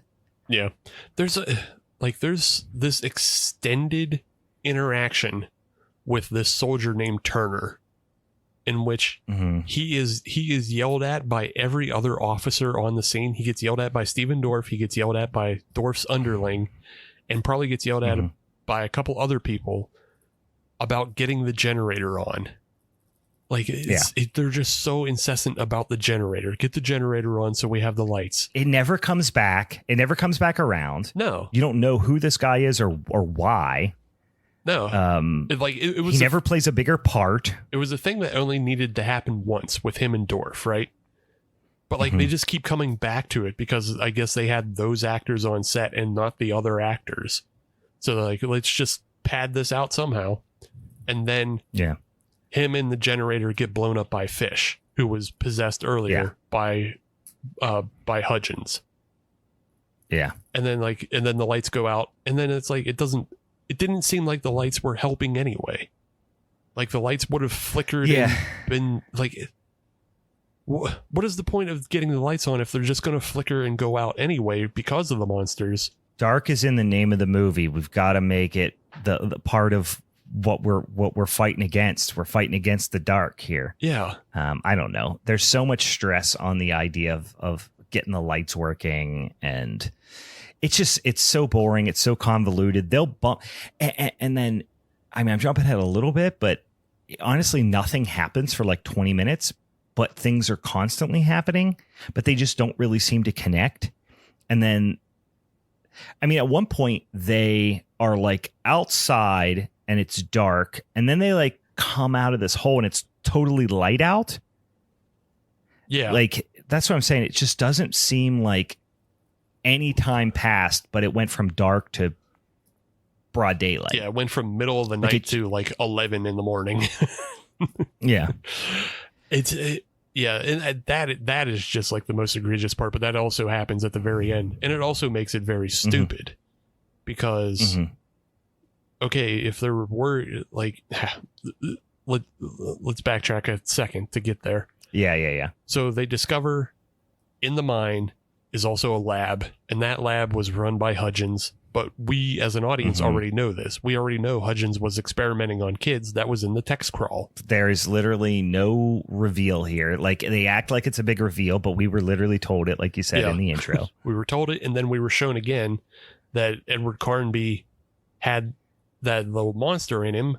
So he was obviously experimented on, just like we were told. And then there's like this, like, supposed to... They're all finding out things we've known for 2 hours. Exactly. They're supposed... We are 2 hours ahead of the cast. And it's really Stephen Dorff finding out about it, because even Edward Carnby knows that he was experimented on and has a little monster in him. But then he, fucking Stephen Dorff finds a bunch of beds, and one of the beds has Carnby's name on it. And he goes, Carnby, you gotta see this. And then Christian Slater comes over and has like flashbacks. It's like, what are you flashing back to? You already knew this, dummy. Yeah.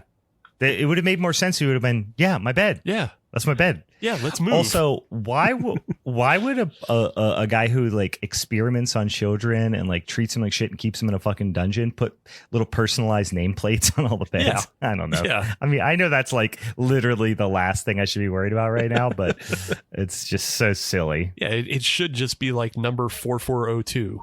You know, like that's your experiment name. Go to your bed, experiment 442. Yeah, they are not people to him. They are test subjects. Yeah. Then they go deeper into the lab, and then they find that the lab opens up into the mine proper. And then they find there's a door, and the door has gold on it, but it looks like shit. And then there's a relief for a key to go into, but that's also poorly fucking made. And then the doctor shows up and he's like, haha, I have the key now, and I'm going to go through the door to release the monsters. And everyone, including Carnby, is so torn on whether they should or should not go in the door. Yeah. And it changes from scene to scene. Not even from scene to scene, from frame to frame. Yeah. It's like, I'm going to go in there. Don't go in there. All right, fine, I won't go in there. And then Fish is like, I'm going to go in there. Like, don't you go in there. You're like, you were just about to go in there. Give him the stick. Don't give him the stick. Don't give him the stick. Oh.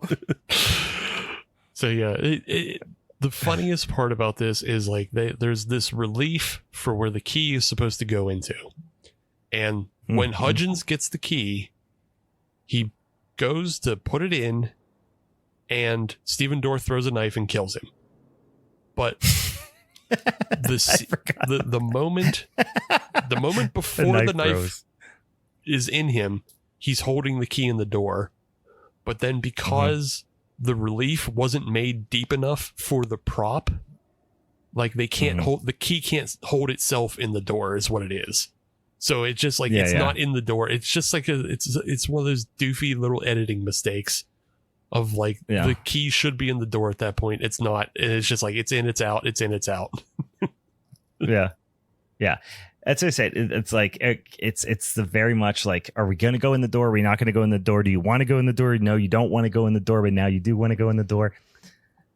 Oh man, it just drags. It just drags. It feels like this sequence is 15 minutes fucking long. It's probably longer actually, but it's so terrible and just poorly put together. Even when Hudgens introduces himself into the scene, he introduces himself by way of headshotting a rando that we actually haven't seen.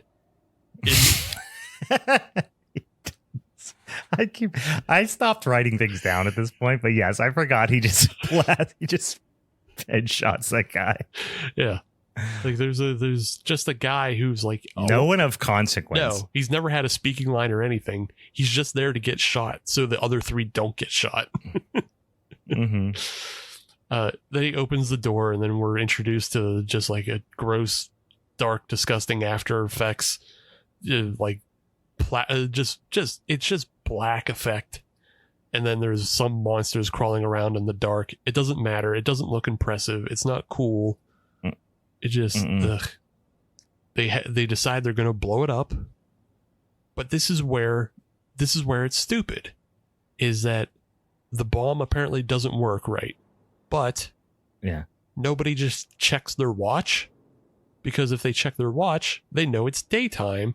So they have a little bit of time to set a proper bomb and properly close off this entire cave, because the monsters aren't going to come out right now. It's daytime. Right.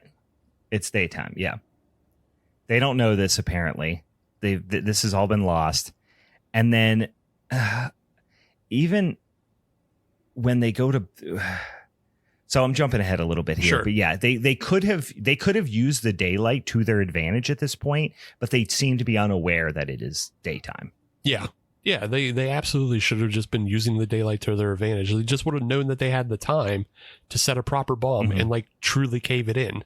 But Stephen Dorff does this whole thing of like, oh, I have to do a sacrifice. There's also another door. There's another big fucking door that closes off the temple door. Yeah. But instead, he's got to stay behind and martyr himself to set off the bomb. Yeah. Except for he doesn't martyr himself, which is also... No, he doesn't. He survives. That's stupid on Stephen Dorff's part, too. Because if he martyred himself, that would have been less days on this film. That would have been less work for him. No, he survives. And they even show like the whole like mine just fill with fire. Yeah. And then he's good. Doesn't really seem to be in that bad of shape. He's pretty unscathed. Yeah. I don't know why his decision was like, no, I have to live.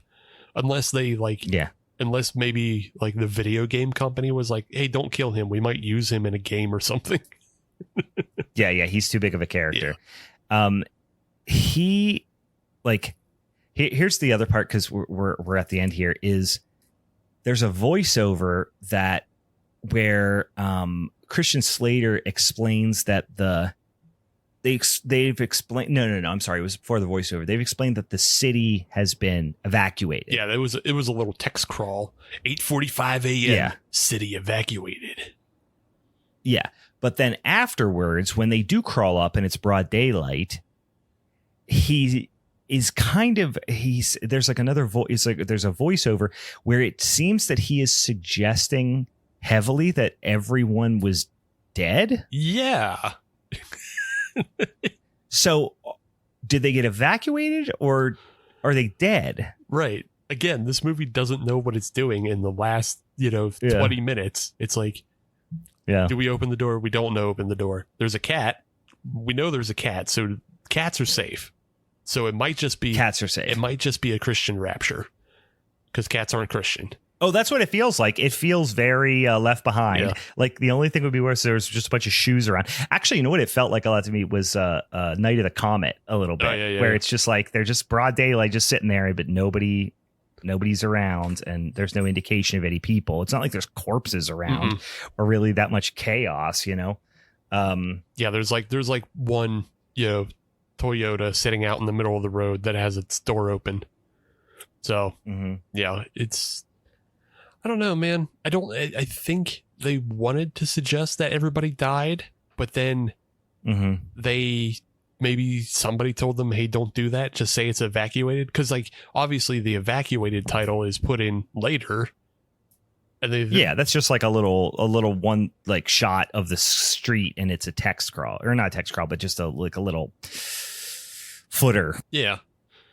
But yeah, they're just wandering around empty Nova Scotia, and then fucking out of nowhere, it's also implied that the monsters somehow survive in the daylight now. Yeah, because they're like, oh, we're out on the street, and it's like him having just said, you know, it's cryptic the way he says it. I didn't write the line down, obviously, but it was something long. It's Christian Slater with the voiceover, and he's like, yeah, you know, death follows whatever, blah, blah, blah. And it seems like it still is. Like, I forget exactly what he says, but he's essentially heavily hinting at the fact that everybody is dead, even though they had just been apparently evacuated. And then all of a sudden, the camera just like basically races towards them, and you turn around and it's like a surprise face. Like, okay, so what would have been moving that fast and that would alarm him besides the monster? Obviously, it's one of the monsters, but it's broad daylight, so they can be in the sun now or no? Or no. Like, it's just, or it's so dumb. So fucking stupid. It just betrays all its own rules. It's just so insanely slapped together. Yeah. There were 100 different ideas flying around. They committed to do a bunch of them. They shot a bunch. It's like they shot so many different ideas, but then in the editing room, they realized they didn't have enough of any one idea to make a cohesive movie. Right. So they just had to piece it together. It's like we've got like four, you know, it's like we've got four puzzles and they're each 100 pieces. And now we're going to try to build a 500-piece puzzle out of the individual pieces of those other 400-piece puzzles. If I have a puzzle of hot air balloons and I have another puzzle of puppies, assumedly I could put them together and have puppies in the hot air balloons, right? Yeah. Actually, that might be too much logic, because I think it was like 7 things. Yeah. It just doesn't make any. Again, you're like, where did the $20 million go? I mean, I'm sure they had to pay some like licensing fees to use the name of the game and the characters, or at least a couple of the characters. You know, I'm sure they had to pay, you know, listen, Tara Reid and Christian Slater in 2005, 2004 are not that expensive. So I wonder, where the fuck did $20 million go? It's went to, like I said, I'm pretty sure it went as kickbacks to the city, because in this last scene, like, they're wandering around empty Nova Scotia. So just like, you know, emptying the city and shutting those roads down. Like, they paid the city off to do that, and then they like kick back a whole bunch to like city officials. Yeah, I like to think that like Uwe Boll has some sort of bizarre, extremely expensive habit, like not even necessarily like a drug habit, but he's like obsessed with like going to like Disney World, or like he's obsessed with like really high end, like, you're gonna find out he's like the most visited diner at Noma. Like, he just has some sort of weird obsession like that, where he just dumps all his money into it.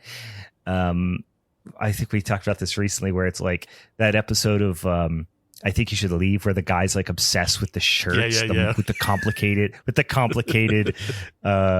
patterns. Like, they're so complicated. It's $1,000 for the shirt. Like, Uwe Boll just has some sort of a weird obsession where he like buys weird art or something, you know, and it's just like, so that's where everything goes. I don't know. It's a non-typical, non-sinister addiction, but it's still an addiction to something. Like, it requires insane amount of money.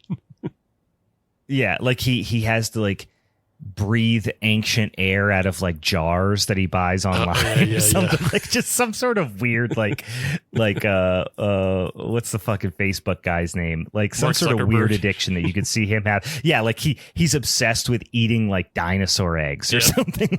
like Mark Zuckerberg only breathes oxygen collected at the top of Everest. So yeah, exactly. Maybe we'll never know. Or like I said, I would love to, at some point us just get one of those like obsessive YouTube sleuths to put together an insane documentary of like all the wild shit Uwe Boll was doing behind the scenes and spending his money on. But like what I want is the paper trail. I don't want just like a 10-hour speculative. I want the Panama Papers of Uwe Boll's career. Of like, I want the receipts. I want to see, what he was doing. He was paying Tara Reid to like rub his feet or something. You know what I mean? And he had to pay her like $10,000 a day just to do that for like years and years and years. I could see him having a foot addiction. That would make sense. He seems like that kind of. But I could also see him having like a really massive like train set that he keeps in a bunker that only he has access to. So. Or he's like, we don't know this, but he's like the unofficial mayor of Burning Man. Like he's super obsessed with going to Burning Man, and he like builds a little like town for himself. He changes his name to Bollywood to go to Burning Man. So this is a bad movie. I think it's really bad, but it's almost a bad movie for people who. So when people say like this is the worst movie ever made. Like I saw a bunch of articles about it. People, this is a bad movie for people who aren't used to watching extremely bad movies. Like I said, this is not even top 3 worst movies I've watched this week. But those movies that I'm talking about didn't cost $20 million and get a wide, theatrical release. Exactly. So I get it. But this is the worst movie ever made for normies. But like, for people who are like deep into it, we've seen. The hundreds of movies that are fucking worse than this, but this is still an awful bait and switch, cynical piece of garbage, and it's not like you said, it's not even his worst film, but it's like no, not even close. It's it is terrible on its own. Yeah, this isn't like Birdemic bad at all. You know what I mean? Not at all. Do you want a fun little piece of trivia? Yeah, I sure do. Okay, so there's a sequel to this movie, and it's not directed by Uwe Boll, but it is, I believe it is still under his production company, so he's still a producer on it. But they don't have the money to bring back Christian Slater for it, so they hire an actor by the name of Rick Yoon, and Rick Yoon you'll remember as Johnny Tran from the first Fast and the Furious film. As the bad guy. Oh, yeah. Yeah. Interesting. Yeah. He, I remember him. Yeah, I remember him because then they go and meet him at the I remember Johnny Tran. Yep. But it's just a fun, they replaced Christian Slater with Johnny Tran to make, and I believe it's actually a prequel to this movie. Even though it says Alone in the Dark 2, I believe it's a prequel to this one. I can imagine, I hope it has a title like Alone in the Dark 2, the sequel, or Origins. Before the Dark. Alone in the Dark 2, Before the Dark. I got to assume Johnny Tran put up a better performance than Christian Slater. At least he probably tried. He probably tried. He was still doing shit. He was also good in Ninja Assassin. Really good. Ninja Assassin. It's a good movie. It's fun. It's stupid. Well, any final thoughts on Alone in the Dark? Oh yes. Are you happy you pulled this out? Oh yeah, I'm happy I pulled it out. But another reason why we did this one, I got 2 more points, and we can wrap up for good. But another reason why I pulled this one out is I actually am sitting on like a nuclear weapon, but I'm not gonna just drop that one just on you. Like we gotta have guests as well to rip that one. Sure. So that's in the back pocket. but I figured, hey, this brought together some things. It brought together video games that you were mad at. It brought together Tara Reid and Stephen Dorff, and brought back Uwe Boll. So got a lot of good things in there. The other thing I wanted to point out, though, was we were talking about the soundtrack, and there was like 3 metal songs that are kind of predominantly featured, like in the beginning, during that fucking dumbass fight, or that dumbass shootout, and then in the credits. There is, for whatever reason, they partnered with Nuclear Blast Records. Okay. And Nuclear Blast Records is European based, and they basically just handle like all of the huge metal acts from Europe. Okay. For whatever reason, they partnered with them and put out a 2-disc soundtrack called Alone in the Dark, music from and inspired by Alone in the Dark. Okay. Now, if you watch the movie, there's only like 3 tracks. There are 36 tracks on this album. Oh my God. On this double album. And like it's all bands that I'm into and things I like Dying Fetus, The Haunted, Dimmu Borgir, Meshuggah, Cradle of Filth, In Flames, Fear Factory, like all stuff I do listen to. So like I'm not bagging on the actual soundtrack, but I can only imagine this is some sort of grift as well, to have a 36 track double album to one of the worst movies that you can see in theaters. And it's tied to the movie, not the game, right? Yeah, no, it's tied directly to the movie because it released in conjunction with the movie, and it includes it does include the 3 songs that you hear in the movie. How bizarre! So, yeah, I mean, listen, it certainly isn't surprising. I mean, Uwe Boll, if he thought, he could make a buck, I'm sure he would, put his dick on a train track. So. He could or especially put somebody else's dick on the train tracks, which is ultimately, I'm sure, what this was. He probably, I can only imagine the shit he talked people into to be a part of this. Yeah, he just knows he's effective in getting things done, but also he just does them badly. He just Grifter. Rushes to do his homework. Yeah, Grifter's gonna grift. Grifter's gonna grift. The whole thing feels so. Like, obviously the shabbily put together last act just feels like they were up against the clock. I mean, that's like the ultimate shitbag move, is just to procrastinate or put stuff off, whatever, until you're under such an insane time crunch that you're just fucked. And I just see him doing something like that. It just feels like he was like, we got 3 weeks, whatever. I'm going to Vegas for a fucking week-long Coke binge. See you later. Something like that. Yeah. Yeah. Yep. Definitely something you can see happening on this project. And just like, even though the last act is so slapdash together, that first act with the Steven Seagal chase and fight scene is also nonsensical because it doesn't fit the rest of the movie. So it's just another thing and it put feels together. Like he spent the majority of the money he spent on this movie, I feel like, is in that scene too. It's in that sequence. Oh yeah, because there's a bunch of practical car wrecks and fucking glass breaking and shit like that in there. Yeah, it's so early, and I was just like, wow, this is when I started looking up how much money they spent. I was like, it's $20 million. Holy shit! Like, there's going to be some stuff in this movie. Nope, it's all done in the first 25 minutes. Guys, I would say, sometimes these types of movies, I say, go watch it. It's fun. This, honestly, not fun. Don't watch it. Yeah, if you have watched it, you can laugh along with us. If you haven't watched it, probably not. Probably not worth it. I can't imagine a scenario where this is worth it. Just go watch a YouTube video about the movie and, make sure Uwe Boll doesn't get the, 25 cents he gets every time somebody streams it on Tubi or whatever. Yeah. I would say skim it. Like, maybe watch it at double speed. And then you can see like some of the stunt work, and then you can see the parts that we talked about. Like when the fucking Taekwondo zombie shows up for no reason. Like, that's kind of funny. Yeah. I feel like you can see that on YouTube, though. Yeah. You know what I mean? Yeah. It's just, it's trash. It's absolute trash. Certainly don't try to pay attention to it. Don't be like, I got to sit down and follow the plot because it's nonsensical.